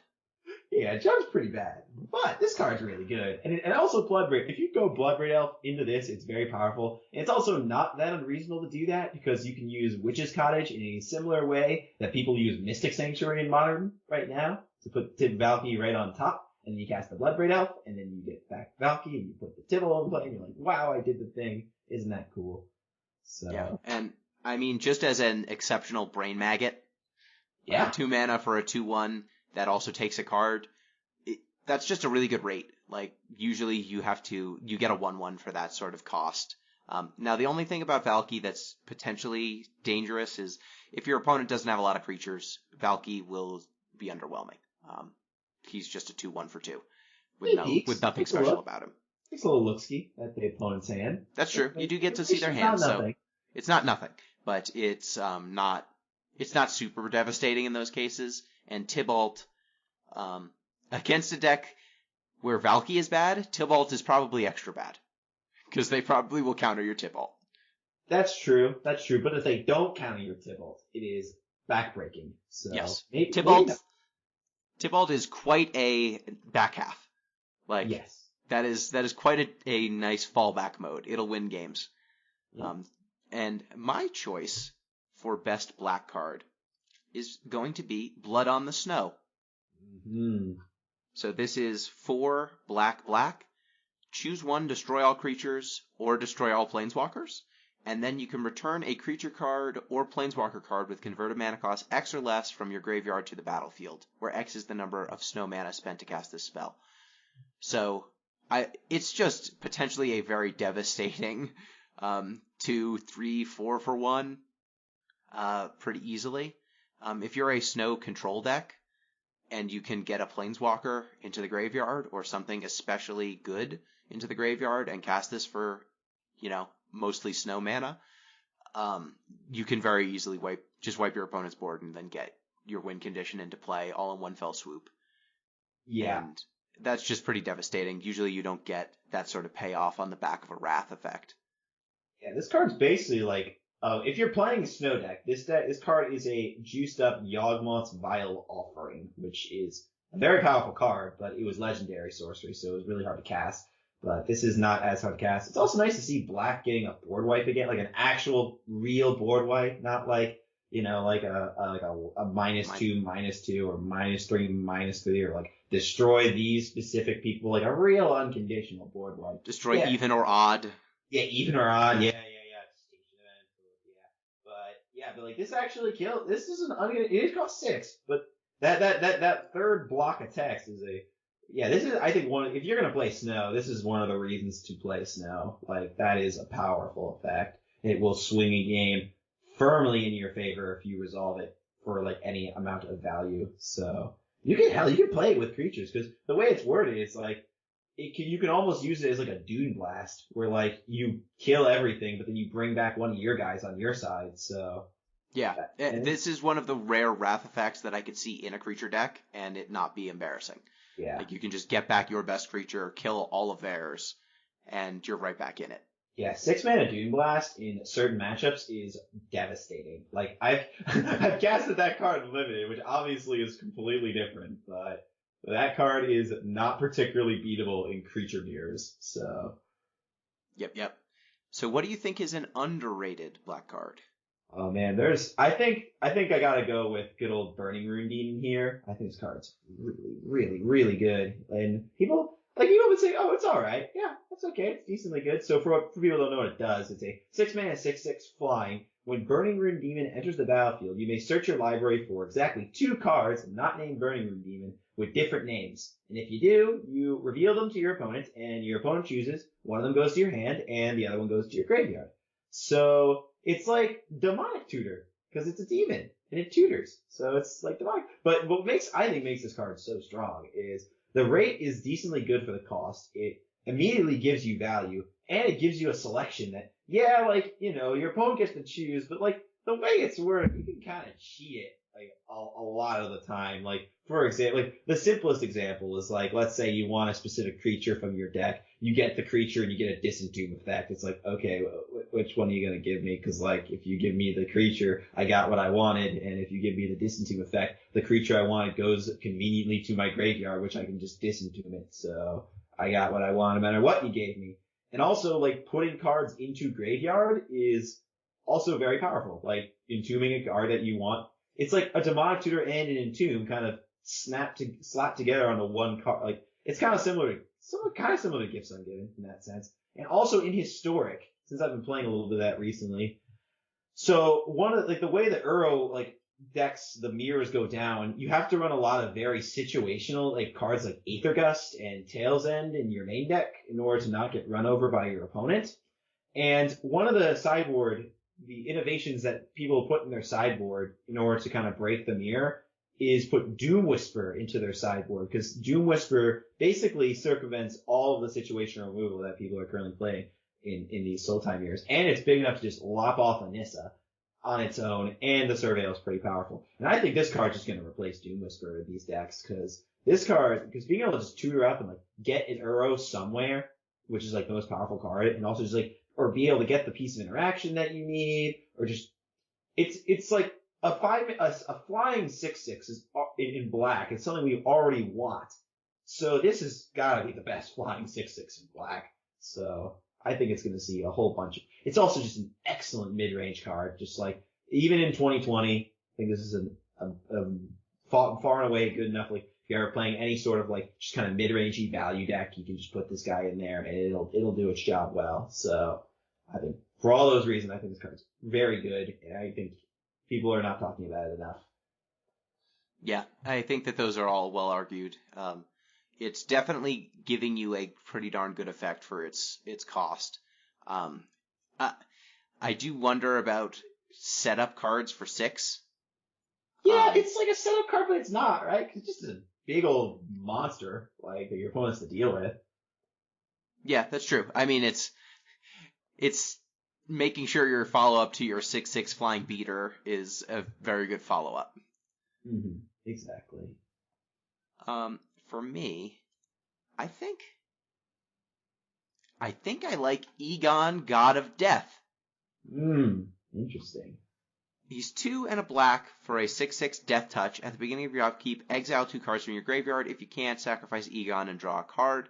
And then at the beginning of your upkeep, he has a flip side, Throne of Death, which is black. And then it's a legendary artifact. At the beginning of your upkeep, mill a card. 2 and a black. Tap, exile a creature card from your graveyard, draw a card. So this card, I think, is first off, super undercosted. 6/6 for 3. Death Touch is very cute. Yeah, the to classic also put on that Titan. card. But milling, because it's got this long-term grindy engine on the backside that you can play on turn 1, he's one of the best mill and self-mill enablers, I think, right now, currently, in Standard by himself. Like, if you just play the Throne, and then he will kind of grind your opponent out with card draw eventually, if that's what you want. And it's an instant speed tap draw effect. It's not like you can only do it on your turn. So you can just use him as a nice grindy value engine. But also, he's a heck of a wall. He's also a heck of a beater. Most of your opponent's creatures will not be able to block him favorably. So I think that he's, like, both sides of him fit in a self-mill deck really well, and make that a potential thing that you can do. And the fact that when he runs out of juice, he dies and draws a card, that's not the worst thing in the world, right? If he protects you for a turn or two.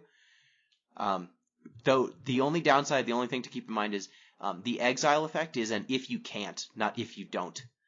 So he will eat your whole graveyard if you cast him. There's no way around that. Yeah, very on flavor. Death, it's coming. It's coming eventually. You can't stop it. So you can prolong by putting tons of cards in there, but he'll eventually get through them all. But yeah, no, definitely. Card's good. Honestly, it's very reminiscent of, what's the card called? This 3-mana 7/6 from Core Sets. It's a big old zombie dinosaur. Rotting Regisaur. Rotting Regisaur. Yeah, I think it's very reminiscent of that card when I look at this. Now that you've said that, what happens when you give him a Embercleave? Your opponent's not happy. That's what happens. Your Egon gives him a little 1 damage love tap to your creature that you blocked with, and then the rest of it goes straight to the little Chrome Dome. So this card is very good with Embercleave. So yeah, if you put one damage on each thing you put in front of him, and then the rest goes to the dome. Yeah. It's like, oh, why is Death Touch going to matter on a 6/6? Oh, that's why Death Touch matters on a 6/6. Well, I got it now. So my creature takes 1, and then I take 4. 13. 13. I see. Good game. I extend the hand. Well played, sir. Well played. Yeah. No, I could definitely see this in a red-black aggro Embercleave deck. That seems pretty good. Yeah, like, red-blacks are kind of milling, so, but not a lot. He also really enjoys becoming the Throne and then powering up your Kroxa. Mm-hmm. He plays, if we're in red-black, hey, maybe we're playing Tybalt. I think it's coming together. It's coming together. I think this card will probably, yes, it definitely is the self-milling from the Throne deck, but my guess is it's probably going to be at its best in black-based aggro decks that can take advantage of the fact that this guy is a 3-mana 6/6. Yeah, totally. And I think that the beauty of this card is that it's both.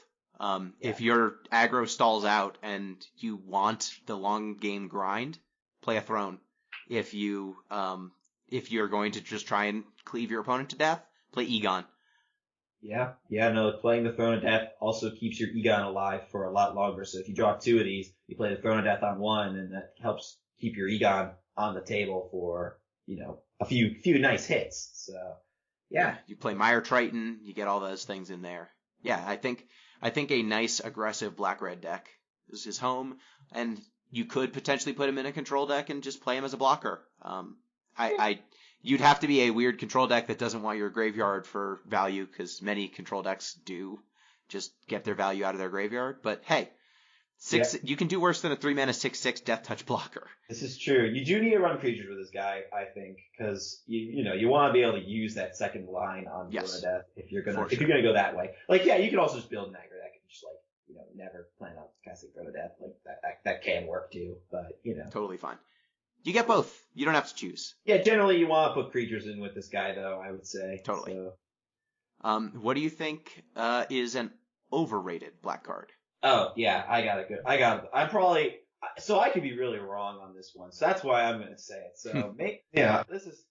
I think that's why it's a... Take overrated. A stand. Yeah, you can't always be right? You got to take a stand. Exactly, take a stand. Exactly. So I'm going to go with Draugr Necromancer as my overrated card for this set. People have been really high on this card, which is why I've chosen it for my overrated card. So for people who don't know, it's 4-mana 4/4, snow creature, zombie cleric, and if a non-token creature an opponent controls will die, you exile that card with a ice counter on it instead of it dying. And then you may cast cards from among exile your opponent's control with ice counters on them. And then if you're using snow sources, the snow sources can tap for any color of mana to cast those cards. So like, you can still use regular lands to cast the stuff that this guy freezes, but only the snow lands are like Wooburg lands when you're doing it. Because usually when black does this, it's like, oh, you take the thing and you can use mana of any type to do it. But only snow mana does that. So obviously it's a snow card. It's literally a snow creature. So you put it in your snow deck, and it's reminiscent of Kalitas, Kalitas was real good. Like, Kalitas was excellent. But this card is not Kalitas. Like, not Kalitas at all. First and foremost, it doesn't have lifelink, which was like what made Kalitas so good. The fact that like aggro decks were just stopped in their tracks by this card, or by Kalitas, because it had lifelink, and it also Kalitas made 2/2 zombies for free, which also fueled the Kalitas, which made it snowball a lot faster than this guy. Cause like, with this guy, you can even go like Draugr Necromancer, kill one of their guys, get a guy like in the snow zone, or where you can cast it, then your opponent removes the Necromancer, and then you just can't cast it anymore. Like, not until you cast your next Necromancer. Yeah, no, it's true. You can cast another Necromancer, and then you can bring it back. But it's not like a lot of these cards, like Tybalt, for example, where like your Tybalt gets lopped off and the cards he exiled, they're still good to go. Like, a lot of these like new cards tend to be like, oh, it gets exiled, and even if you lose the thing, you can still cast it. But this guy does not have that line of text on it. So, yeah. And also if your opponent's not running creatures, it's a 4-mana 4/4. Like, no text. And there are decks that do that, so. Yeah, and I think just 4-mana 4/4 used to be a above curve body. At this point, it's on rate. Yeah, it's like, I'd say it's below curve. Yeah, potentially. And he doesn't do anything to help you kill creatures by himself, unless your opponent's creatures are smaller than him. So you really need... He's a card that needs setup, and the payoff here is stealing your opponent's creatures after paying for them.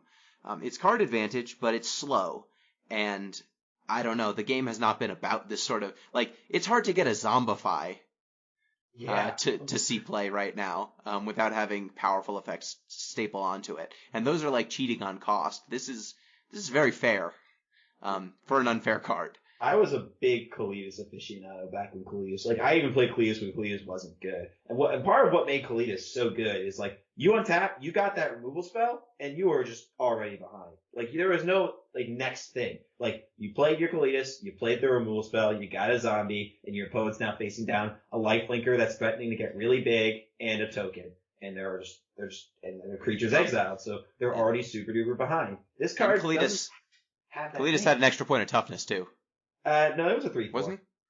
But he was a 3/4. I thought he was a 4/5. But it could get bigger if Even it still. eats zombies. So it Yeah, right. get bigger. But if it had an extra point of toughness, it would have been a lot better in standard. Because a lot of the ways it died were Chandra minuses and Glorybringer exerts. So that was the thing. But yeah, this card, honestly, if anything, it's probably a little less hostile to this card than Kalitas was. But Kalitas is just, I know, maybe it doesn't be as good as Kalitas, but like, man, this card just does not impress me, like, as your snow payoff card. Like, if I want a snow payoff card, I want, like, blood in the snow. I want to really make my opponents suffer for playing creatures, you know? I don't want just, like, this, like, little, like, nickel and diming kind of maybe get, like, one creature if I can set up this guy into a removal spell instead of not having my guy get killed. Just so many things you have to have go right for this card to be good.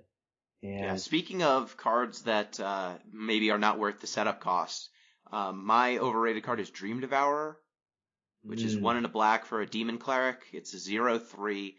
Each non-land card in your hand without Foretell has Foretell. Its Foretell cost is equal to its mana cost -2. And whenever you foretell a card, and that's 2 colorless, so you can't get rid of the colored cost of the cards. Whenever you foretell a card, Dream Devourer gets +2/+0 until end of turn. So first off, if you're not foretelling cards, this thing is a 0/3 for 2, which is terrible. But it does turn every card you've got into foretell cards, which is a powerful effect, to be fair. Getting to just foretell whatever you want and bamboozle your opponent from all angles, because you're foretelling everything. That's powerful to enable that. But just foretelling cards, like, I don't think that paying 2 to have this terrible body that becomes a slightly more acceptable 2/3 for 2. And maybe, you're foretelling it multiple times, and then you're getting a 4/3 or a 6/3. but I think the foretell cards don't need you to play a 2-mana 0/3 in your deck. Yeah. You can pretty easily have enough foretell cards in your deck without doing this, that you don't actually need to enable your non-foretell cards to be foretell cards.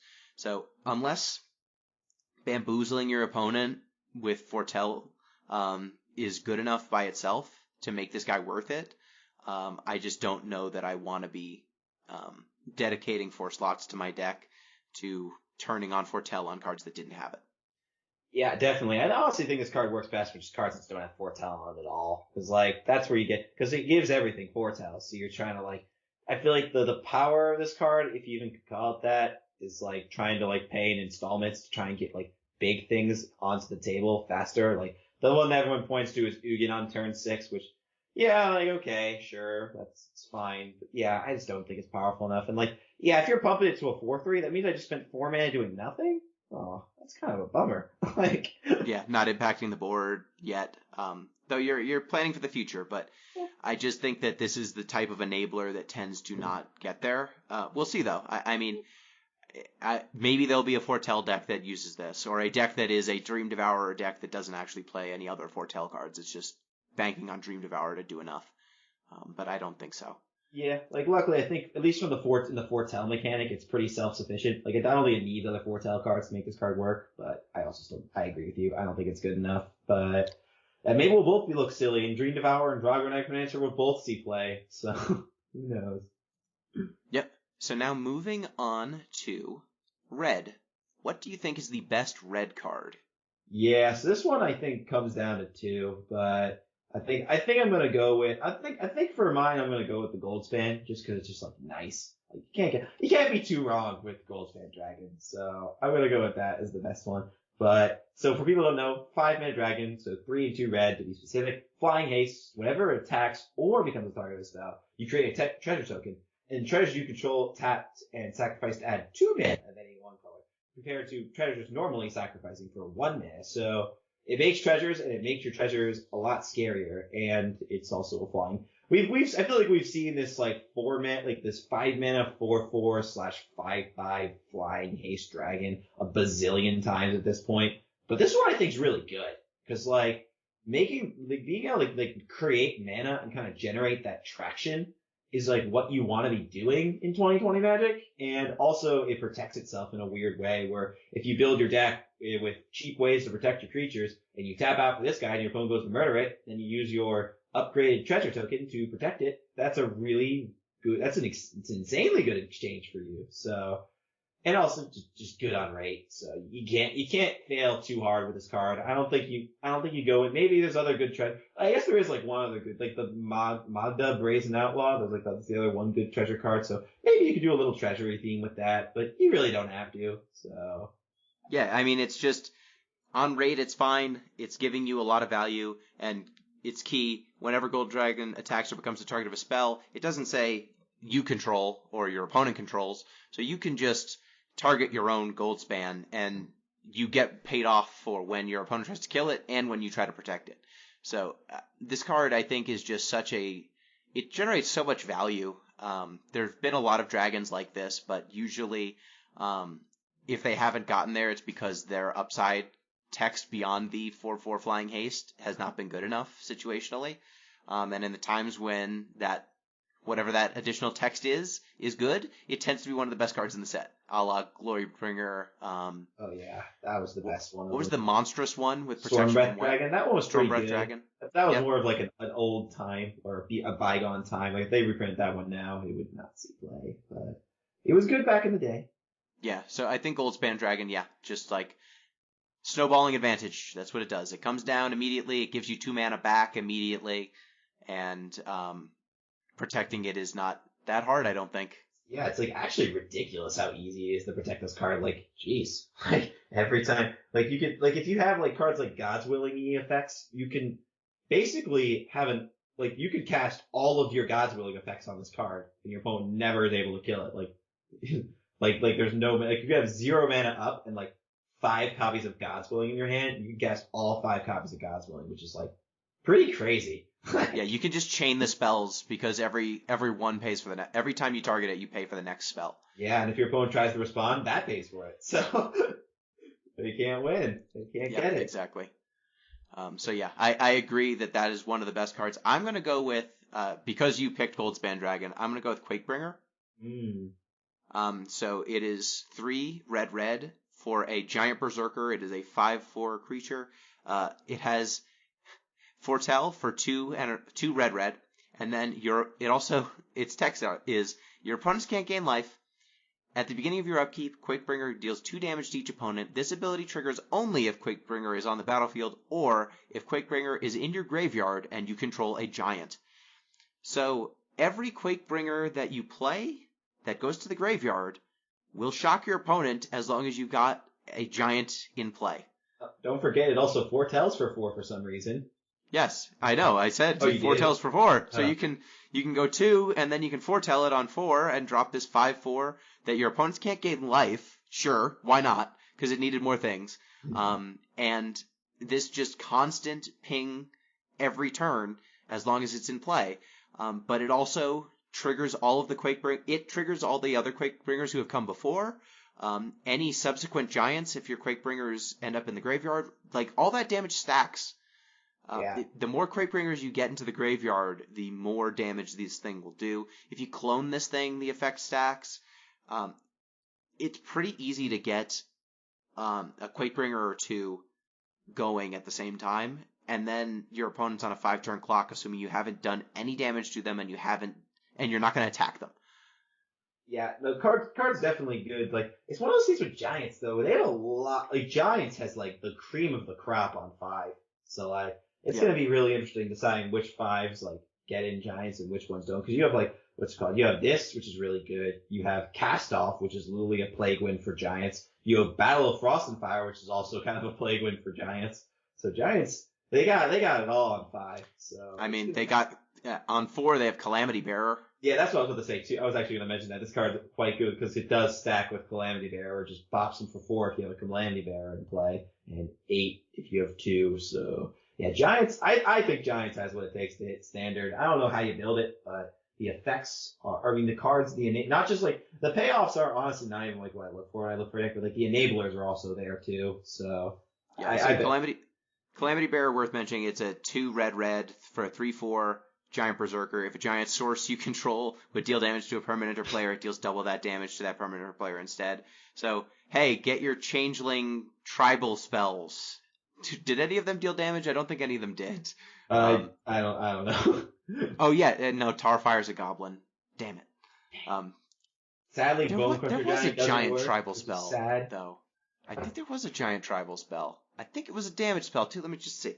Oh, I think it's something with a big old foot, right? Something with a big tribal. Old foot. Let's see. I'm gonna search while I'm searching that up. Yeah, I think that this card, like the Giants, have a lot of stuff going for them, and it's because of that mythic. It's because of a Quakebringer that I think it's gonna get there. It's kind of funny almost where what was it? Oh yeah, I can imagine on the kitchen table where like some guy casts a lava axe and he's like, this deals 10. It's like, why would that deal 10? Like, that's a pretty big source of damage. Okay, yeah, Crush Underfoot is the tribal giant instant. Choose a giant creature you control. It deals damage equal to its power to target creature. Well, now it can deal double. Oh wait, no, there's another one. There's Giant's Ire. Giant's Ire deals 4 damage to target player. If you control a giant, draw a card. Now it deals 8. Lava Axe, draw a card? That's better. Lava Axe, draw a card. Now that's a kitchen table combo if I ever saw it. That's a spicy meatball.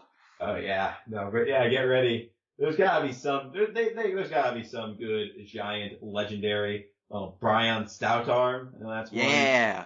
Oh, Bryon. Yeah, that's red white. That's like those are the colors you probably want to play for giants anyway. So yeah, maybe the giant EDH deck. You get the giant land, the red white giant land. Yeah. Oh yeah. Now we go. Oh yeah.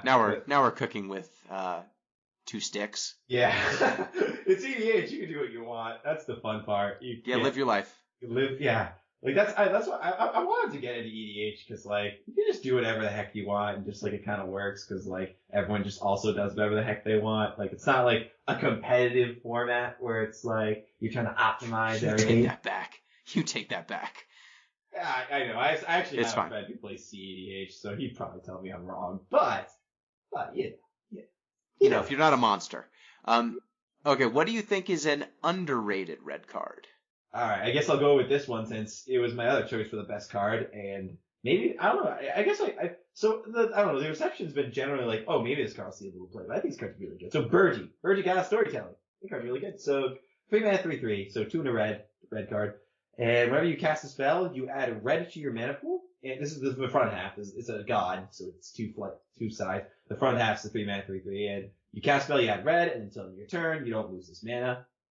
And then creatures you control can boast twice during each of your combats in your turn rather than once, which that line's kind of more flavored text, but maybe it'll do something, I don't know. And then the back half is a 5-mana artifact, 4 and a red, Harmful Horn of Bounty. Discard a card, exile the top 2 cards of your library, and you may play those cards this turn. This card is an awesome top end for a red aggro deck. Like, this does everything you'd want your top end red aggro card to do. Like, being able to play this as a 3-mana 3/3, which is like not even like, it's not the best rate, obviously, but it's not that bad. And then you just chain, like, it doesn't say like whenever you cast a red spell. So whenever you cast any spell, so you just get to like chain off a whole bunch of spells or a bunch of like probably cheap aggressive creatures in this case, or burn spells. And you can just pop off the turn after. It's very reminiscent of Runaway Steamkin, which saw tons of play in standard when it was for its entirety of its legality. So the front half does everything you'd want for, I think, like as a top end of your red aggro deck. I think this card.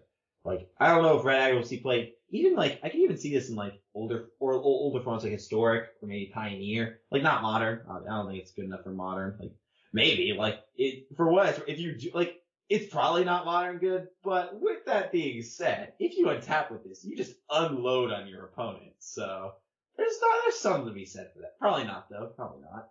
And then the backside is if like you're really just kind of in like the top deck mode. This just makes your top decks twice as good, which is like exactly what you want. So I think this, just in both ends, it's just like an awesome top end and like it doesn't have to be mono red. It can be green red beatdown or like blue red's prowess spells, like cause I don't think mono red's that good right now, but you don't have to put this in mono red, just red X deck. So I think this card, a lot of potential, could see a play, and it has to be aggressive basically, is all. So, and red, because it's a red card.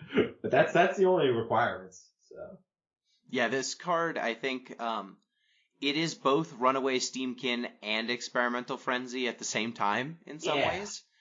And by, again, getting to be both of those very powerful top-end cards that you would want in an aggressive deck at the same time with low opportunity cost, I think it comes together to be an excellent card. Yeah, this is definitely the whole, like, bringing it together. Like, I don't think either side, if it was just a front, would be good enough. But when you put it together, because, like, both are pretty close, but when you put them together, I think it crosses the line. And definitely snap it off in red aggro, but I just don't think red aggro is that good. So maybe I'll be proven wrong, though. Maybe Kaldheim will help it. Who knows? Yeah, so my underrated card is Tundra Fumarole, which is 1 red for a snow sorcery. When it Tundra Fumarole deals 4 damage to target creature or planeswalker, and then add colorless for each snow spent to cast this spell. Until end of turn, you don't lose this mana as steps and phases end. So Tundra Fumarole, if you're playing a dominant snow deck, is a free removal spell. Basically, you're dealing 4 to something, and then you can just spend that 3. You're spending 3 to deal 4. And then you get that 3 back. And then you get to use that 3 on something else. As long as I think that this is not necessarily a great turn 3 play, but on turn 4, turn 5, getting to remove something and then get the 3 back and play a Quakebringer or play Goldspan Dragon. Like, getting to do those sorts of things all in one turn is just such a massive tempo swing. Yeah. That I think it can very well see play. And who's to say that you can't play this in a deck with artifacts so that, on turn 3 you blow something out and then play an artifact. Play something colorless. Yeah, honestly, I think this is at its best in, like, a big red deck. Like, I don't know if that kind of the deck doesn't really exist right now, but this card's very powerful, so maybe it could, like, push that kind of deck over the edge, or just, like, you play, like, big red spells. Because, like, the downside of this is it makes colorless mana, so you kind of have to, like, make it work, whether it be through artifacts or, like, 1 mountain and 3 colorless kind of mono red spells. So, the card, 0 mana for effects. is really strong. And also it incentivizes you to be mono red anyway, because you want to be snow, and like snow wants you to not press your mana. So yeah, I think it's good. That's good.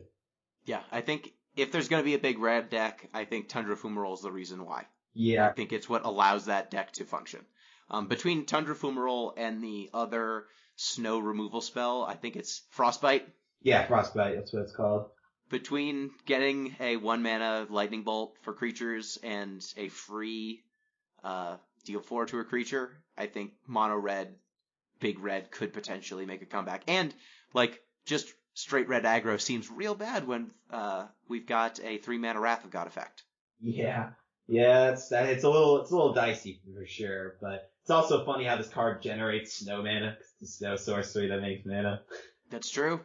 That's true. The first time that's relevant, I'm gonna laugh. It probably is. Like, all the snow cards want you to, like, make snow mana, so I don't know.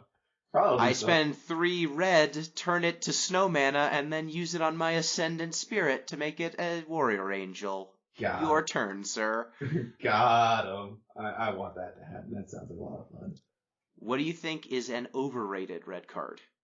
Man, I guess you could just kind of, like, point at, like, most other, like, the red B Downy cards in this sense. Like, I don't think Toralf is that good, but then again, people aren't really talking about it. It's like I feel like a lot of the cards, like, I guess, I actually think Dragon Converter is, like, decently good, so I don't want to put that as the overrated card.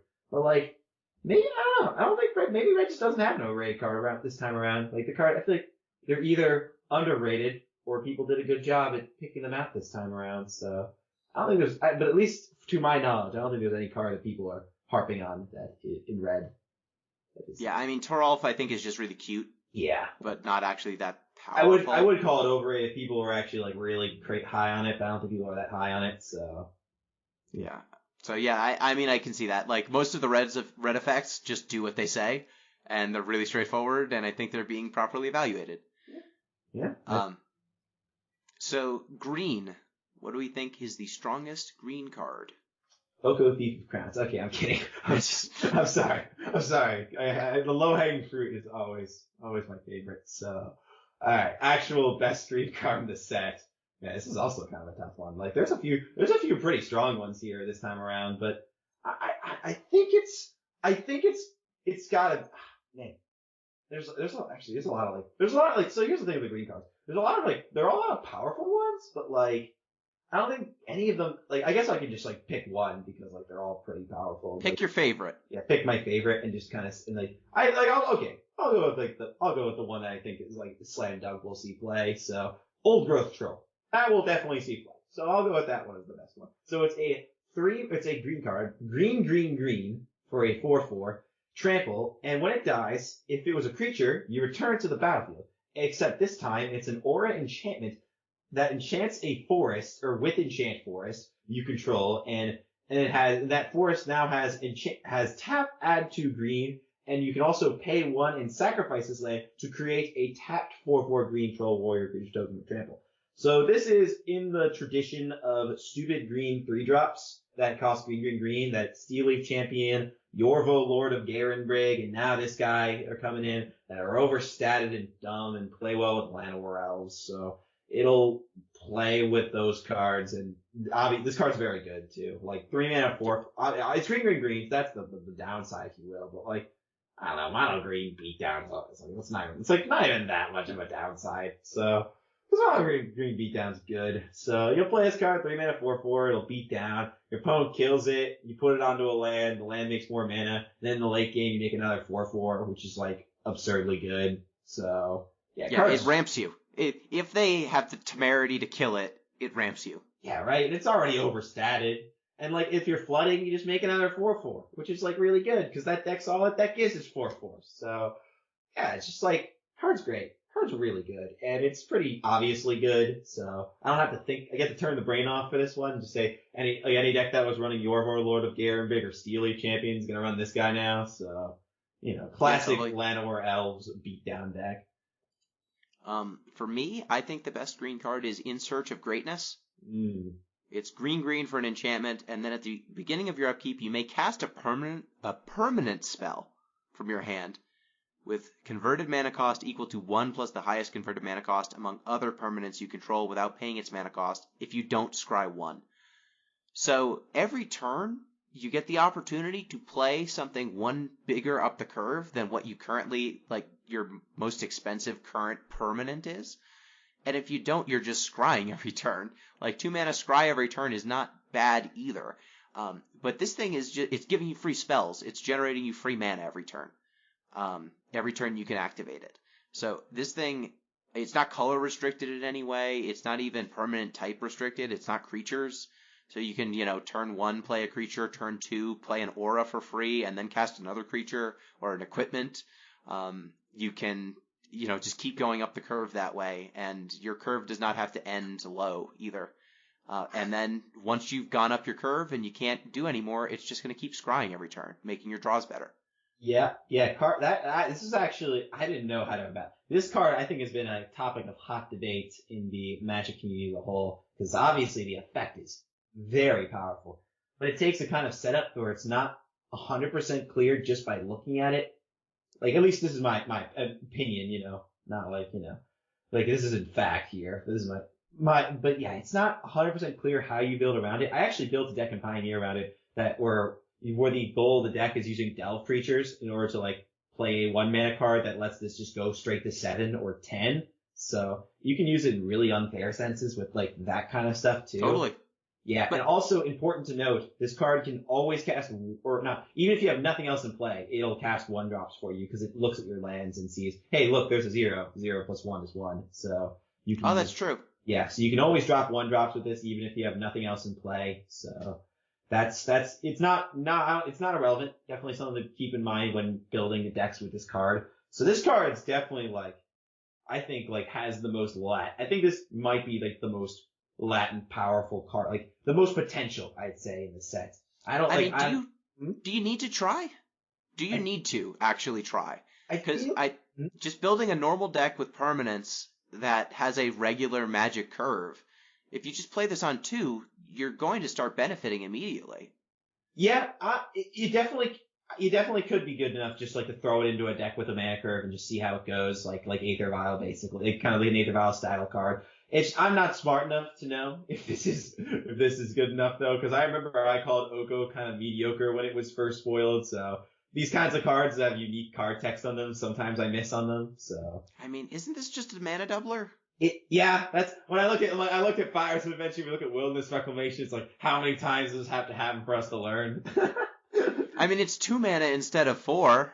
Yeah, so that seems better. It's more restrictive though. Yes, it's much more restrictive. It does not let you do less. If it was or less, we'd be like, okay, this card's great, done.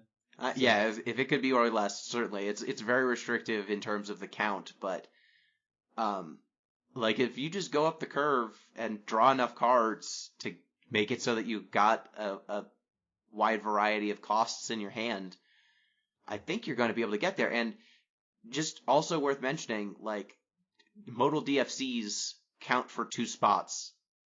Yes, just make sure they're permanents on the front end, right? At first I built this and I put the MDFCs as 7-drops to cast, and I'm like, wait a minute, no, you can't do that. So them's spells, but you gotta use the creature ones, or is there gods?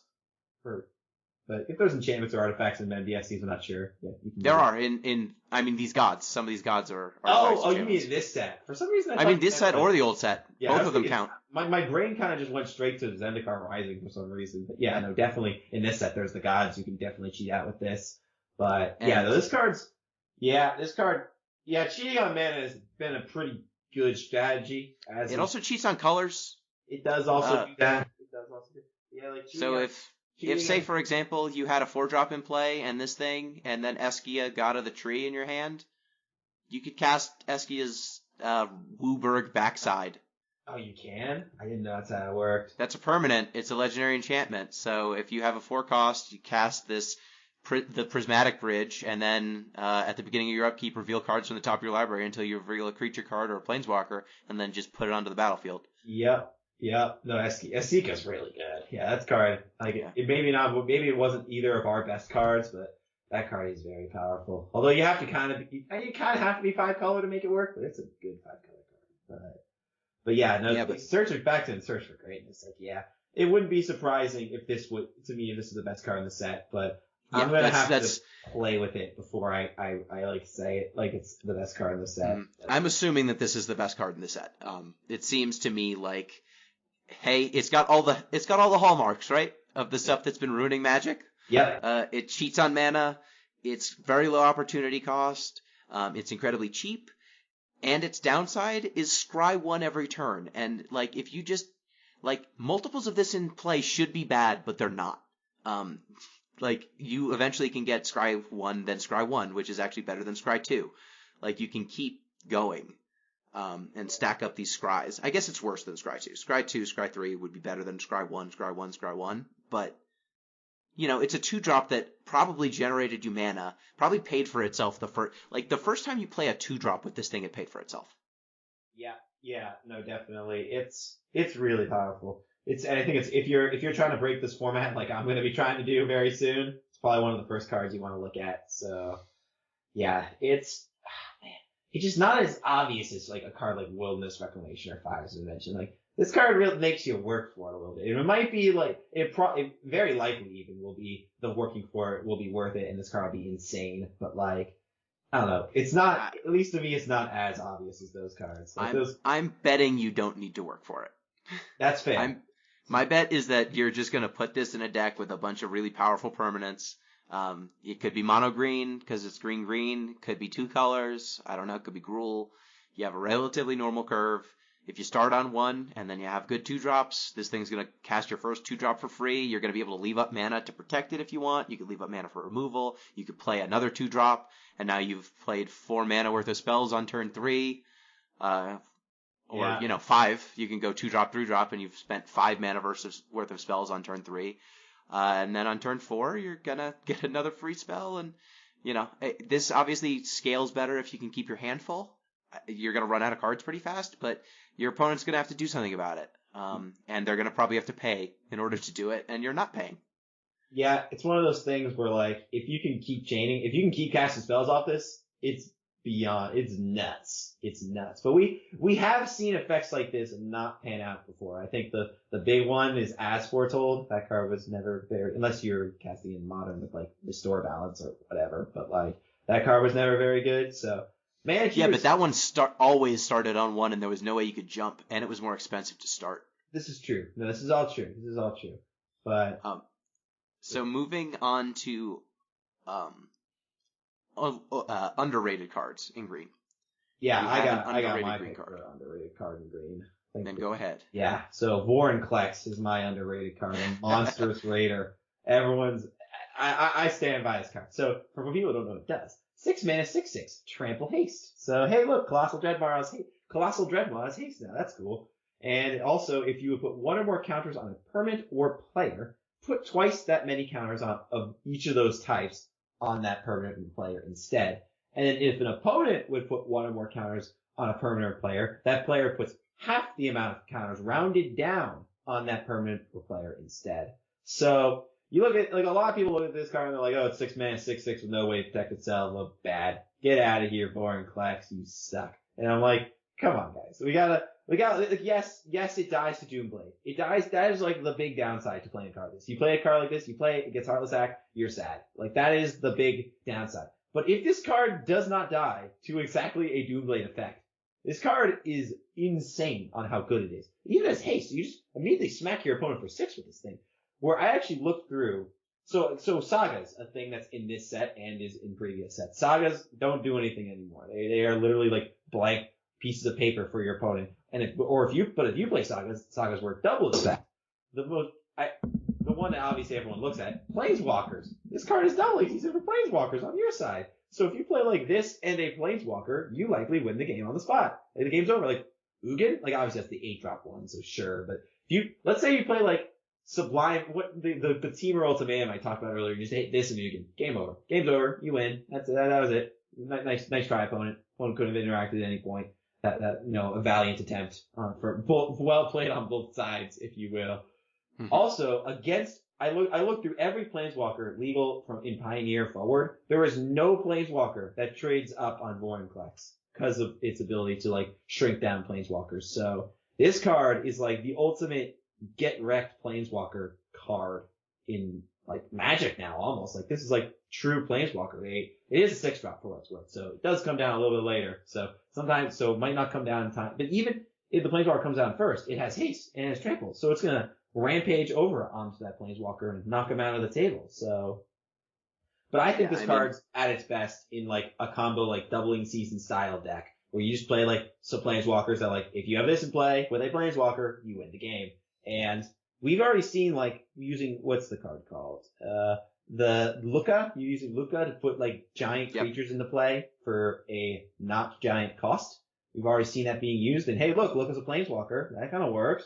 So maybe like a Perhaps I can interest you in Teferi, because he can activate on your turn and your opponent's turn.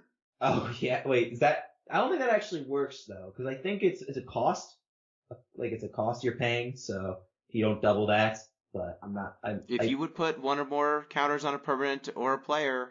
But I'm pretty sure it's the doubling season rule. I feel like if we look this up, I'm pretty sure it doesn't work with pluses. Like actually, it works with Planeswalkers entering the battlefield. The starting loyalty is doubled, but I don't think it works with their +1s or +2s or whatever it may be. If that is the case, that's a bummer. It is kind of a bummer, but it is still very good. So yes. it straight up stops. And like Sagas and Planeswalkers are kind of the obvious ones, but there's like a whole bunch of other cards this card just kind of messes with. So this card is very good. Yeah, it does die to Doomblade, but if it doesn't die to Doomblade, your opponent is in a lot of trouble. So that's why I'm putting it as underrated.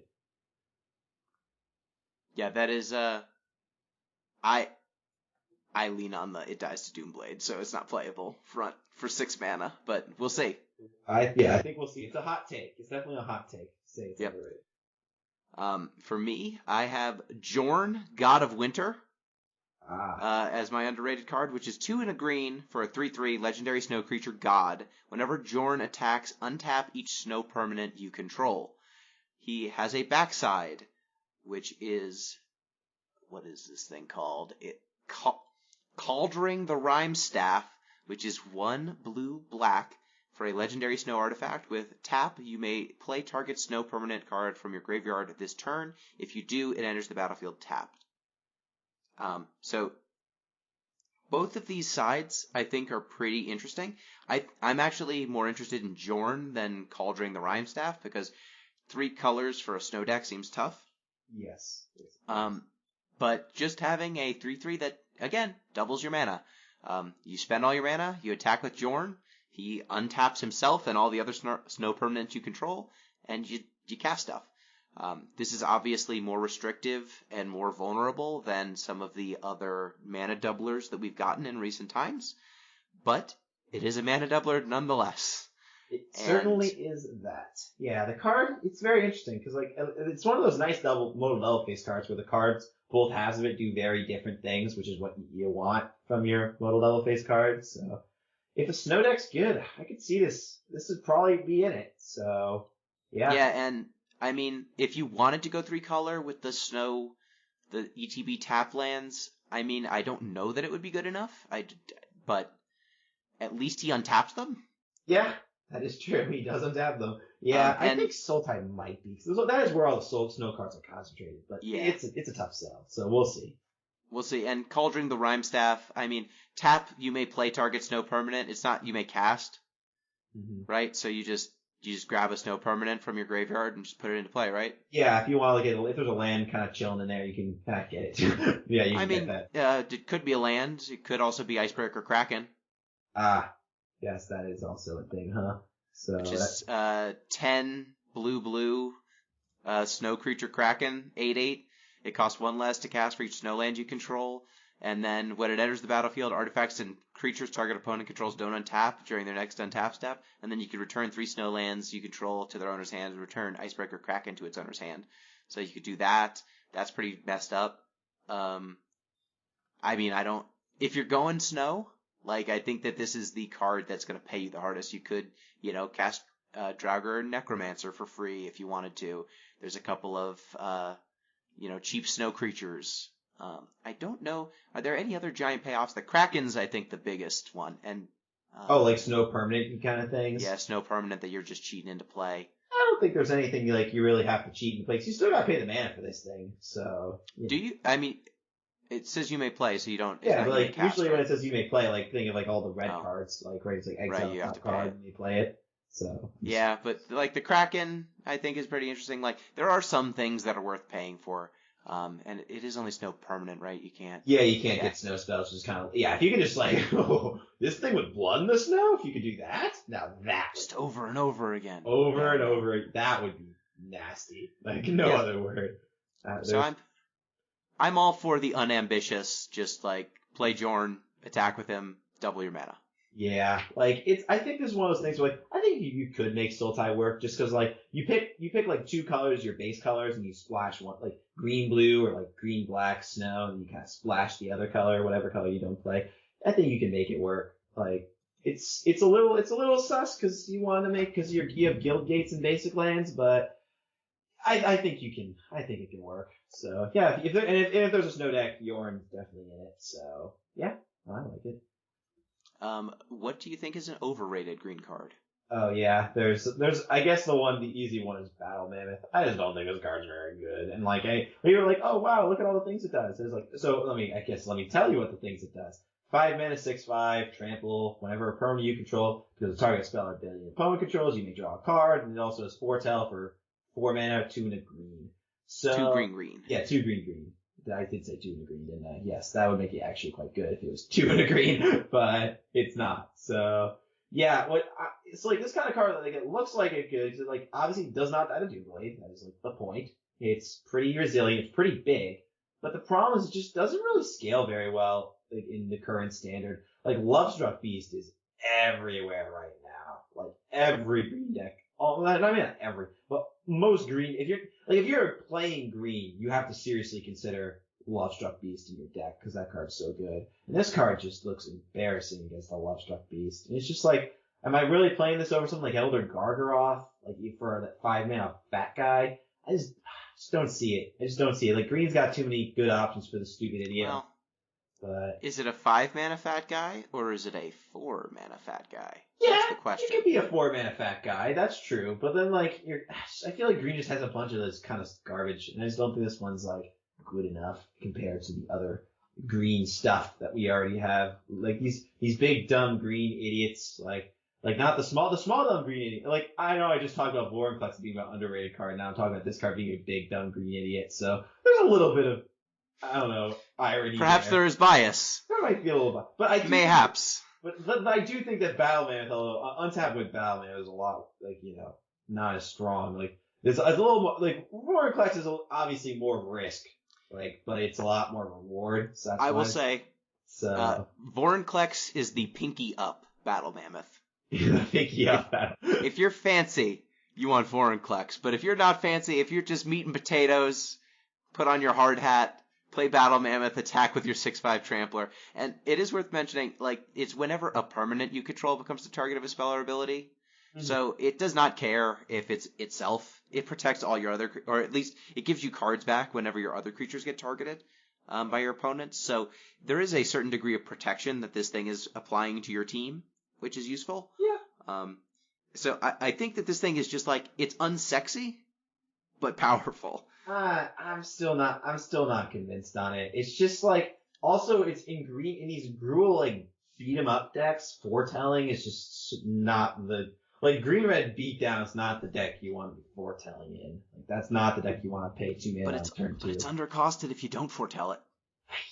I don't even know if that's the case anymore, given like green stuff over the times. But maybe I'll be proven wrong. But I would be surprised if this saw play that as more than a one of. But it is definitely yet another large green idiot. Yeah, just another green idiot. I don't think it's better than the green idiots we have now. So that's my take on it. But it's obviously powerful. But like, what green mythic isn't these days? Like all these stupid green cards. But maybe I'll be proven wrong. My overrated card was Vorinclex. That's funny. I like that. That's good. That's just good content right there. It's everything that you said about the Battle Mammoth, but it's more expensive. That's great. I have no complaints with that. and just dies to Doomblade. Yeah, no conflict. I have no argument. It has the downside that the Battle Mammoth does not have, and is more expensive. Yeah, no objections. That's what I meant. I guess I should say no objections there. So that's fair. So, moving on to multicolors, we've got quite a number of options here. What do you think is the best multicolor card? And it's like I guess since I can't say Tibble, I kind of have to like cheat. I guess like we already said Tibble. We already the first time around. Yep. And there's a lot. There's actually it's interesting because a lot of these multicolor cards are like you're doing a certain thing, but I think it comes down to like there's a couple that are like real good. I'll just go with the one that's like gonna see play. Like I feel like that's a good way to go for these best cards where it's like maybe there's like a better card that like turns out to be good. But you just want to like cover your bases with these like best cards, and Immersturm Predator is definitely very good. Card's real good. So 3 mana 4/4 flying for Rakdos, so it's 2 red black. And when it has flying, and when it becomes tapped for whatever reason, exile up to one target card from a graveyard. Up to one target card from the graveyard, and you put a +1/+1 counter on it. Then you can sacrifice another creature, and it gains indestructible until end of turn, and you tap it. So this card is ridiculously hard to kill. It plays very well into what Red Black's already trying to do. It's graveyard hate, which is definitely not irrelevant, and it's graveyard hate that comes at it's like scavenging use kind of graveyard hate, where it's like graveyard hate that doesn't actually make you play garbage graveyard hate cards. It's like a good card. It's very good at blocking, very good at attacking. Like, what more could you want for this thing? Like, what more could it possibly do? I don't know. Like, this card's great. It's just it's hyper efficient. Whenever it becomes tapped, it doesn't care how it got tapped. It graveyard hates if you want. If you don't want a graveyard hate, it doesn't. Yeah, it doesn't graveyard hate. You still get the counter. Just tap it, you get a counter. You can also just sacrifice a creature to tap it to graveyard hate, instant speed, if that's a thing that matters. Very well could be. Yeah, there's a lot of trickery with this 4 mana 3/3 flying vampire dragon. Yeah, last time I checked, Red Black is like sacrificing things too, so it's like a free sack outlet, which is like Woe Strider is like one of the best Red Black cards in Standard right now. That card's awesome, and not only does this play well with Woe Strider, but it plays excellently in the Woe Strider strategy. So this card's just gonna see play in Red Black. Like I don't know what to tell you. Like it's pretty simple. Also, even in Historic too, I had high hopes for this card because this card is very good at eating Uros, and I think it'll do a lot of eating Uros. So yeah, no, that's good, I guess. Make Uro a little worse. I don't know. Yeah, definitely. I totally agree. I'm gonna go big. I'm gonna go Coma Cosmos Serpent. The big boy, the green-blue mythic. The green-blue mythic is still the best card, Gino? How could it be? I'm gonna go out on a limb. I know it's dangerous. It's shaky out here on this limb that the green-blue mythic might be the best multicolored card. Coma Cosmos Serpent is 3 green, blue, so 7 mana total for a 6/6 legendary creature Serpent. This spell cannot be countered, so get rid of the counter spells. At the beginning of each upkeep, create a 3/3 blue Serpent creature token named Coma's Coil. And then it has another ability, sacrifice another Serpent, choose one. Tap target permanent, its activated abilities can't be activated this turn, or Cosmos Serpent gains indestructible until end of turn. This big boy is the apex. You put him down, it takes over the game. It just spews 3/3. It spews 6/6 worth of power every turn cycle. Those 6/6 worth of power, if you need to tap down a thing, and it's not just tap down, it arrests them too. So if like during an upkeep, at the beginning of an upkeep, you get a 3/3, and then if you need to tap down a planeswalker and prevent it from activating an ability, you can do that. It's a permanent, so you can go after lands if that's a thing that matters. It's serpents, and this is a set with changelings, so you could have changelings lying around that you can throw at things.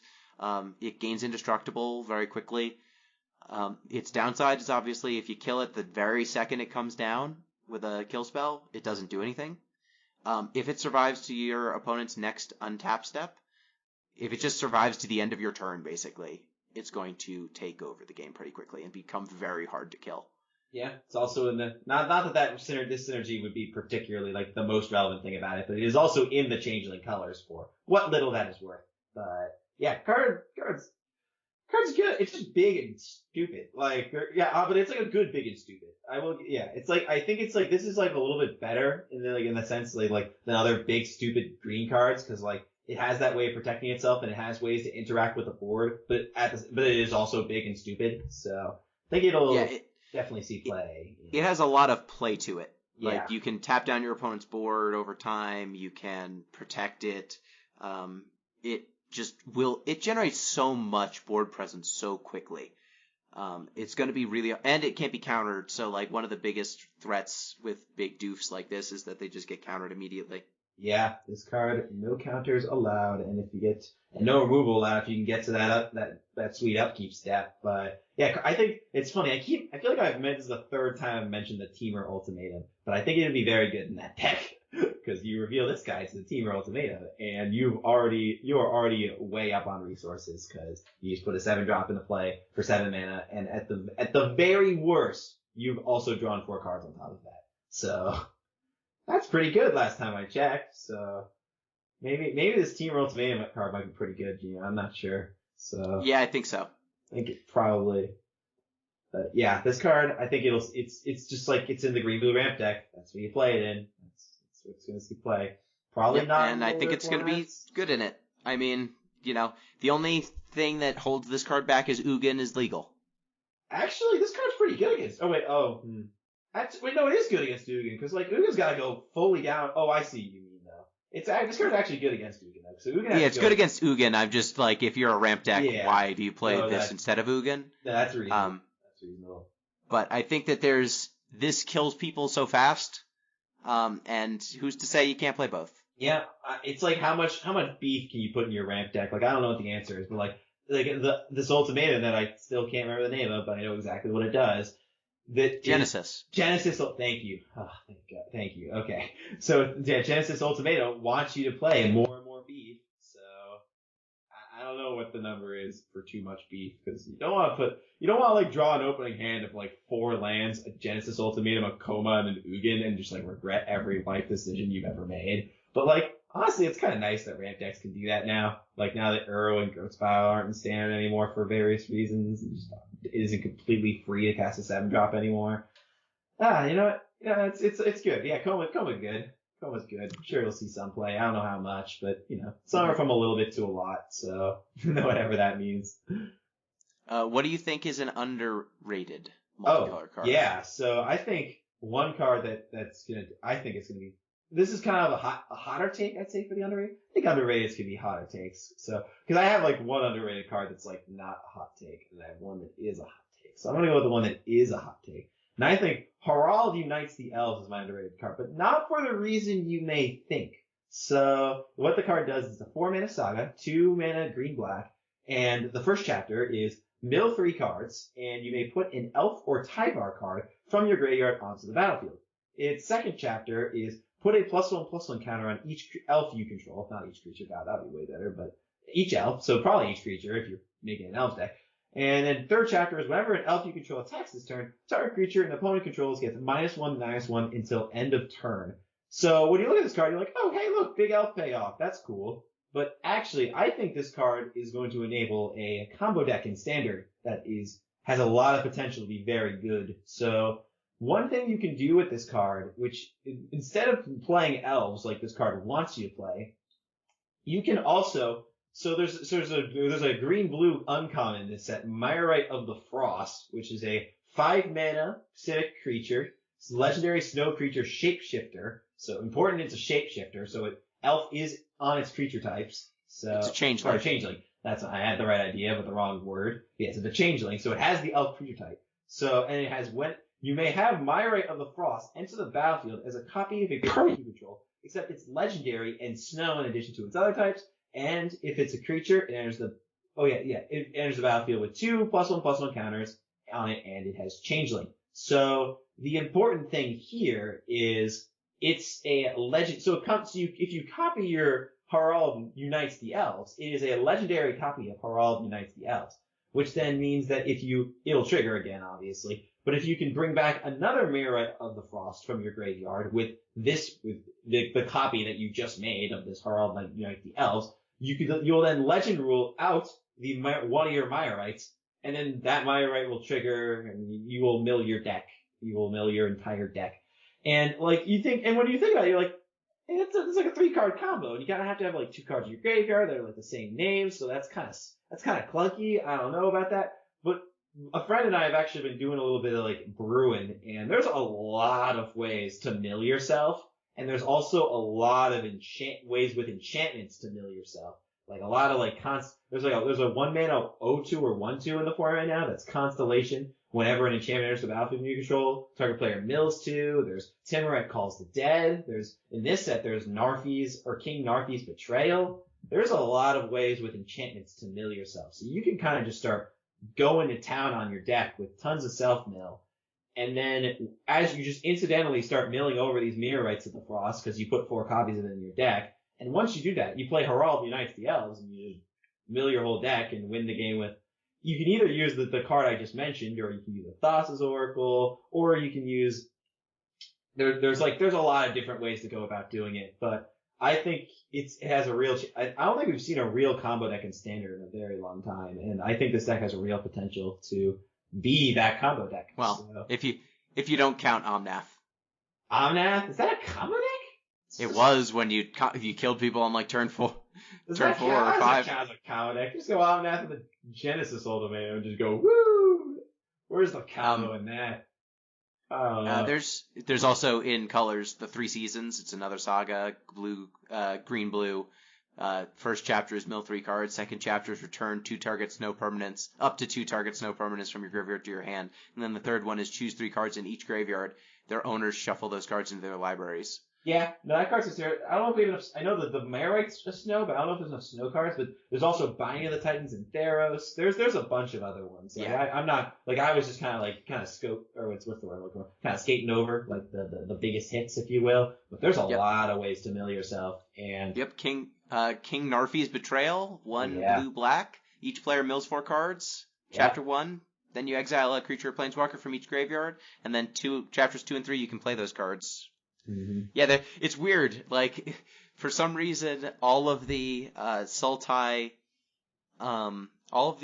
sagas, kind of across multiple sets now, have self-mill themes on them. They definitely do. And there's also there's the other card, Acolyte of Affliction, I think it's called. It's a 4-mana 2/3 that when it ETBs you mill 2, and then you return a permanent from your graveyard to your hand. So that card's really good at either bringing back your sagas, bringing back that Elf Halar Unites the Elves card you need, bringing back Thassa's Oracle, because obviously if we're milling our entire deck, Thassa's Oracle is in the deck. So I think it's got a real shot. I don't know if it's gonna be the best, but the fact that this is the first time since I guess Saheeli Felidar, is that the last time? No. I think Kethis was the last time we saw an actual combo deck. This is much more like Kethis and much less like Saheeli Felidar for what it's worth. So I think this has a real chance of being like a Kethis style combo deck where I don't think it'll be too good though, because you just put Graveyard Hate in your sideboard to like beat it. So, Yep. But I think there's a chance. Definitely interesting. Yeah, I did not think of that loop. Yeah, slam dunk for underrated in my opinion. So totally. And I don't really. I mean, I can't top that. That's a good underrated. Yeah. I always there's the Waking the Trolls. I like that it's a saga 4 red green. Chapter 1 destroy a land. Chapter 2 put a land card from a graveyard onto the battlefield under your control. Chapter 3 choose target opponent. If they control fewer lands than you, create a number of 4/4 green troll warrior creature tokens with trample equal to the difference in your land totals. I really like. I still have a soft spot in my heart for land destruction. Mm-hmm. And getting land destruction and ramping and then a kill condition in one card, it tickles me. I don't think it's good, but it tickles me. Yeah, I respect it. It's weird. Like there's this weird kind of land destroy-y theme in Gruul that we haven't seen in a while. Which there's a couple other cards I think that also kind of destroy lands. There's a land that destroys lands. Yeah, there's a land that destroys lands. Makes trolls. Yeah, that's one of them. But also, I think, Freech's Retribution is just going to be, generally good. Like, the saga that makes an angel. Just play that in Esper Yorion. It's going to be really solid. So, That's the one, like, that's the safe one I was gonna go with. It's just like, it's really good. Just blinking that Furion and like sacking it to Doom Foretold and all that fun jazz. So. And then our last one, do we think there's an overrated multicolor card? Overrated multicolor card. That's a good. I'm just gonna use this to slander Nico Aris. Is anyone that actually okay? high on this card though? No. Okay. No, I just want to slander him. Okay. He's X white blue for a legendary planeswalker Nico. 3 loyalty. When he enters the battlefield, create X shard tokens, which are enchantments with 2 colorless. Sacrifice this enchantment, scry 1, then draw a card. So it's like it's a clue plus. Its +1 is up to 1 target creature you control can't be blocked this turn. Whenever that creature deals damage this turn, return it to its owner's hand. -1, Nico deals 2 damage to target tapped creature for each card you've drawn this turn, and -1, create a shard token. This is a card that if they made it as a starter planeswalker, I'd be like, sure. Sounds good. This is a mythic that people are going to open, and it's going to be a bummer. Like, is this card even good and limited? It's good. I guess it's removal. It's removal that draws cards. That's limited. Yeah. That's fine in limited, I guess. It's good. But like, man, 3 mana, even if you play this for 3 mana as a 3 cost, it's +1 I just don't want. Like, what is the deck that wants the plus and the 2 minuses? I couldn't tell you. Couldn't tell you. What is this deck that wants to be jamming with creatures and then replaying them? It's like a really slow blink, and then you're minusing, and you're maybe dealing 2, maybe you're dealing 4. You know? Mm-hmm. Maybe it's a real removal spell, kinda. And these shard tokens, I don't, like, clues are from another era. Yeah. Yeah.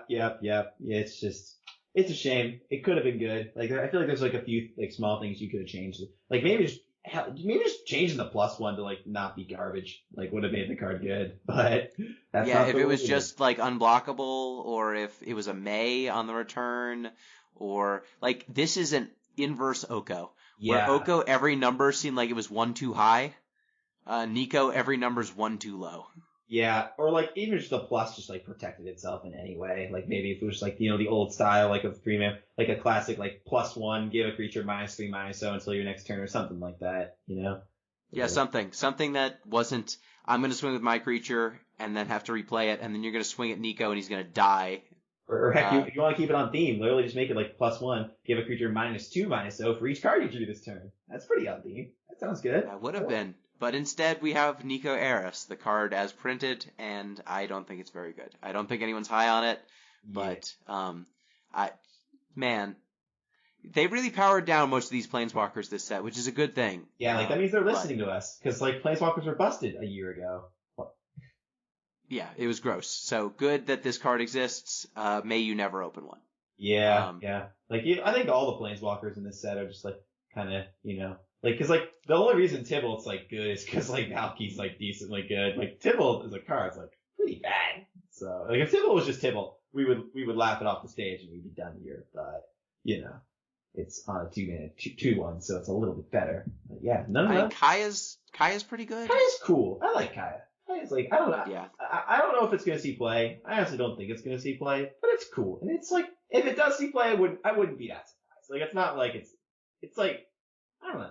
Like what is it? What are you playing in? Like it's the deck a bunch of creatures, I guess. Like I don't know. Probably you just put it in a white black mid range deck. Yeah. And you're like, hey, my win condition is a planeswalker this time. Yeah, sure. Like yeah, it's like honestly, it's like one of those cards I could take it or leave it. Right? Could be good, could be bad. I wouldn't be surprised either way. So Yeah. So I mean, there are colorless cards, but most of them are commons that are not very good. There are a couple that are okay build arounds. Like, I think Cosmos Elixir and Pyre of Heroes both have merit. Yeah, definitely. And then the lands, we got a lot of duels. The World Tree is really interesting, so is Faceless Haven. And we've got a cycle of uncommon lands that are like 2-color combo lands that you can sacrifice to have powerful effects that are on theme for their color pair, which I think, what a cool cycle of cards. Oh, yeah. They enter tapped and then just have really powerful late game effects. They're kind of like modal DFCs.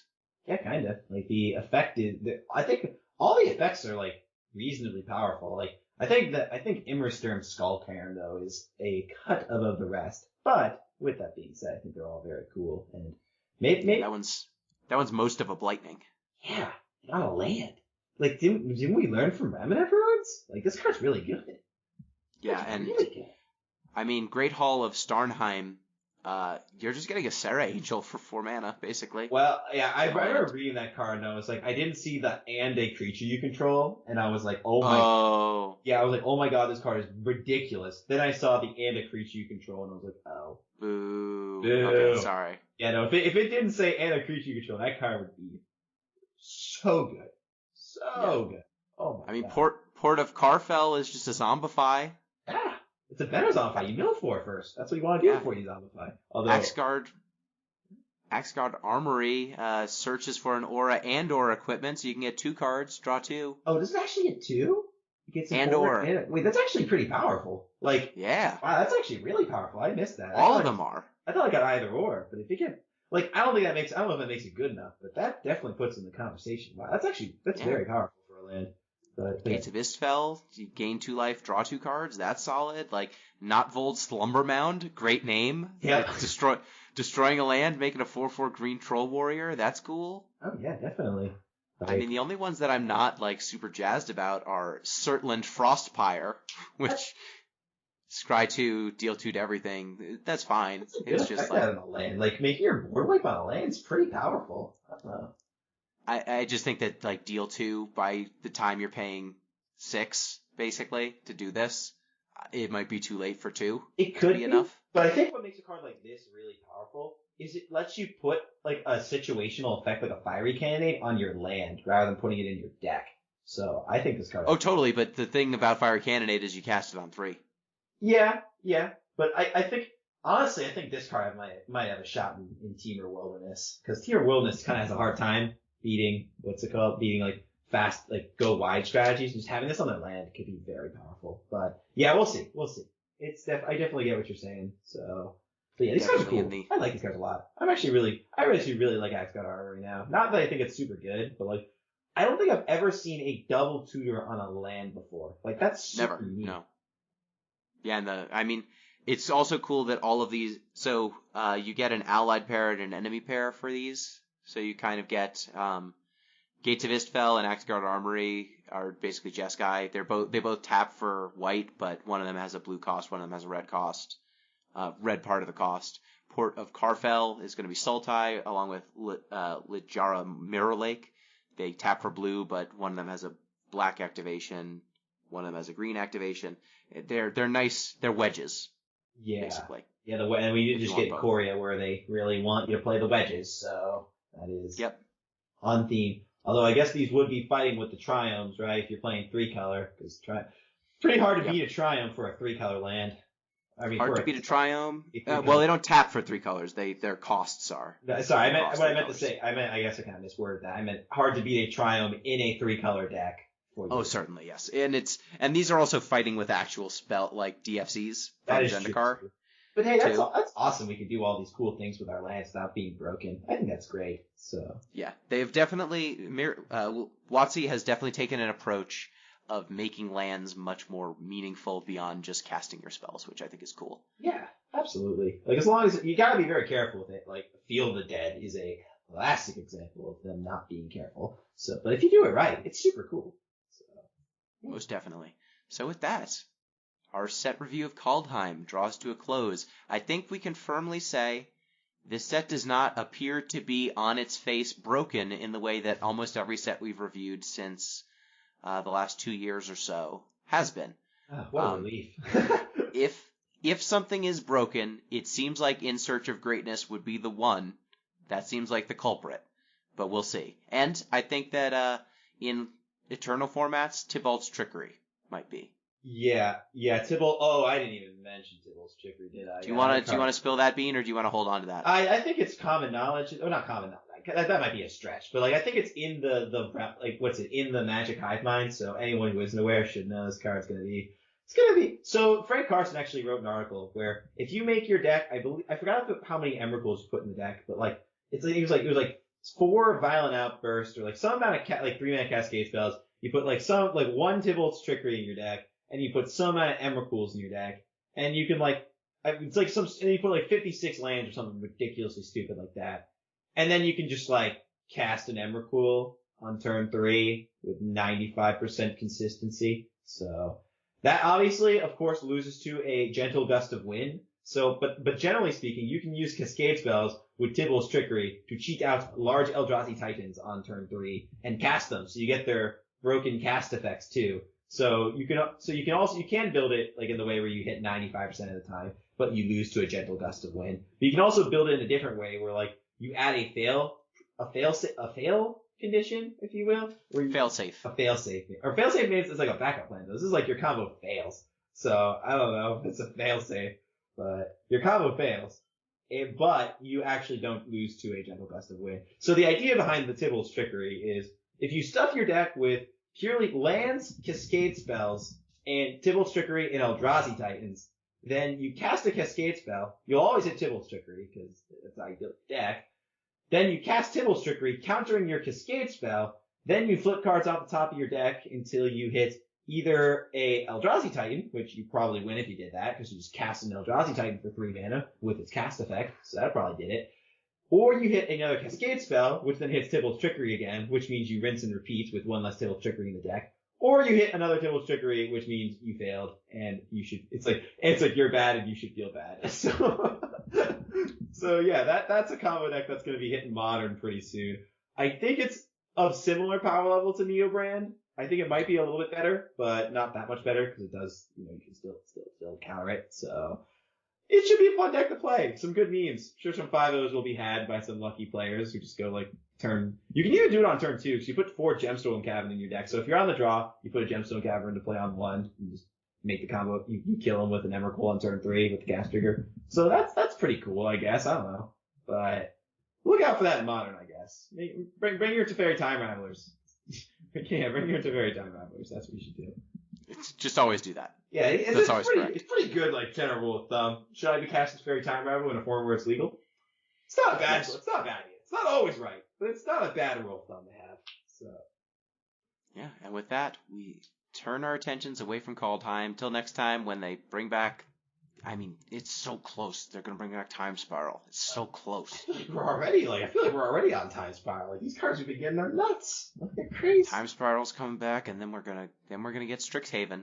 Oh, which if Time Spiral comes back, oh yeah, it is coming back. Yeah, that's what they announced is. It. And oh my god, these cards are good. Wait, Gino, these cards are gonna be off the chain. That set is gonna be nuts. I know. Yes, as someone who played Time Spiral is my favorite set. Yeah, because like ever. Because like Time Spiral, like the cards were crazy, like from back then.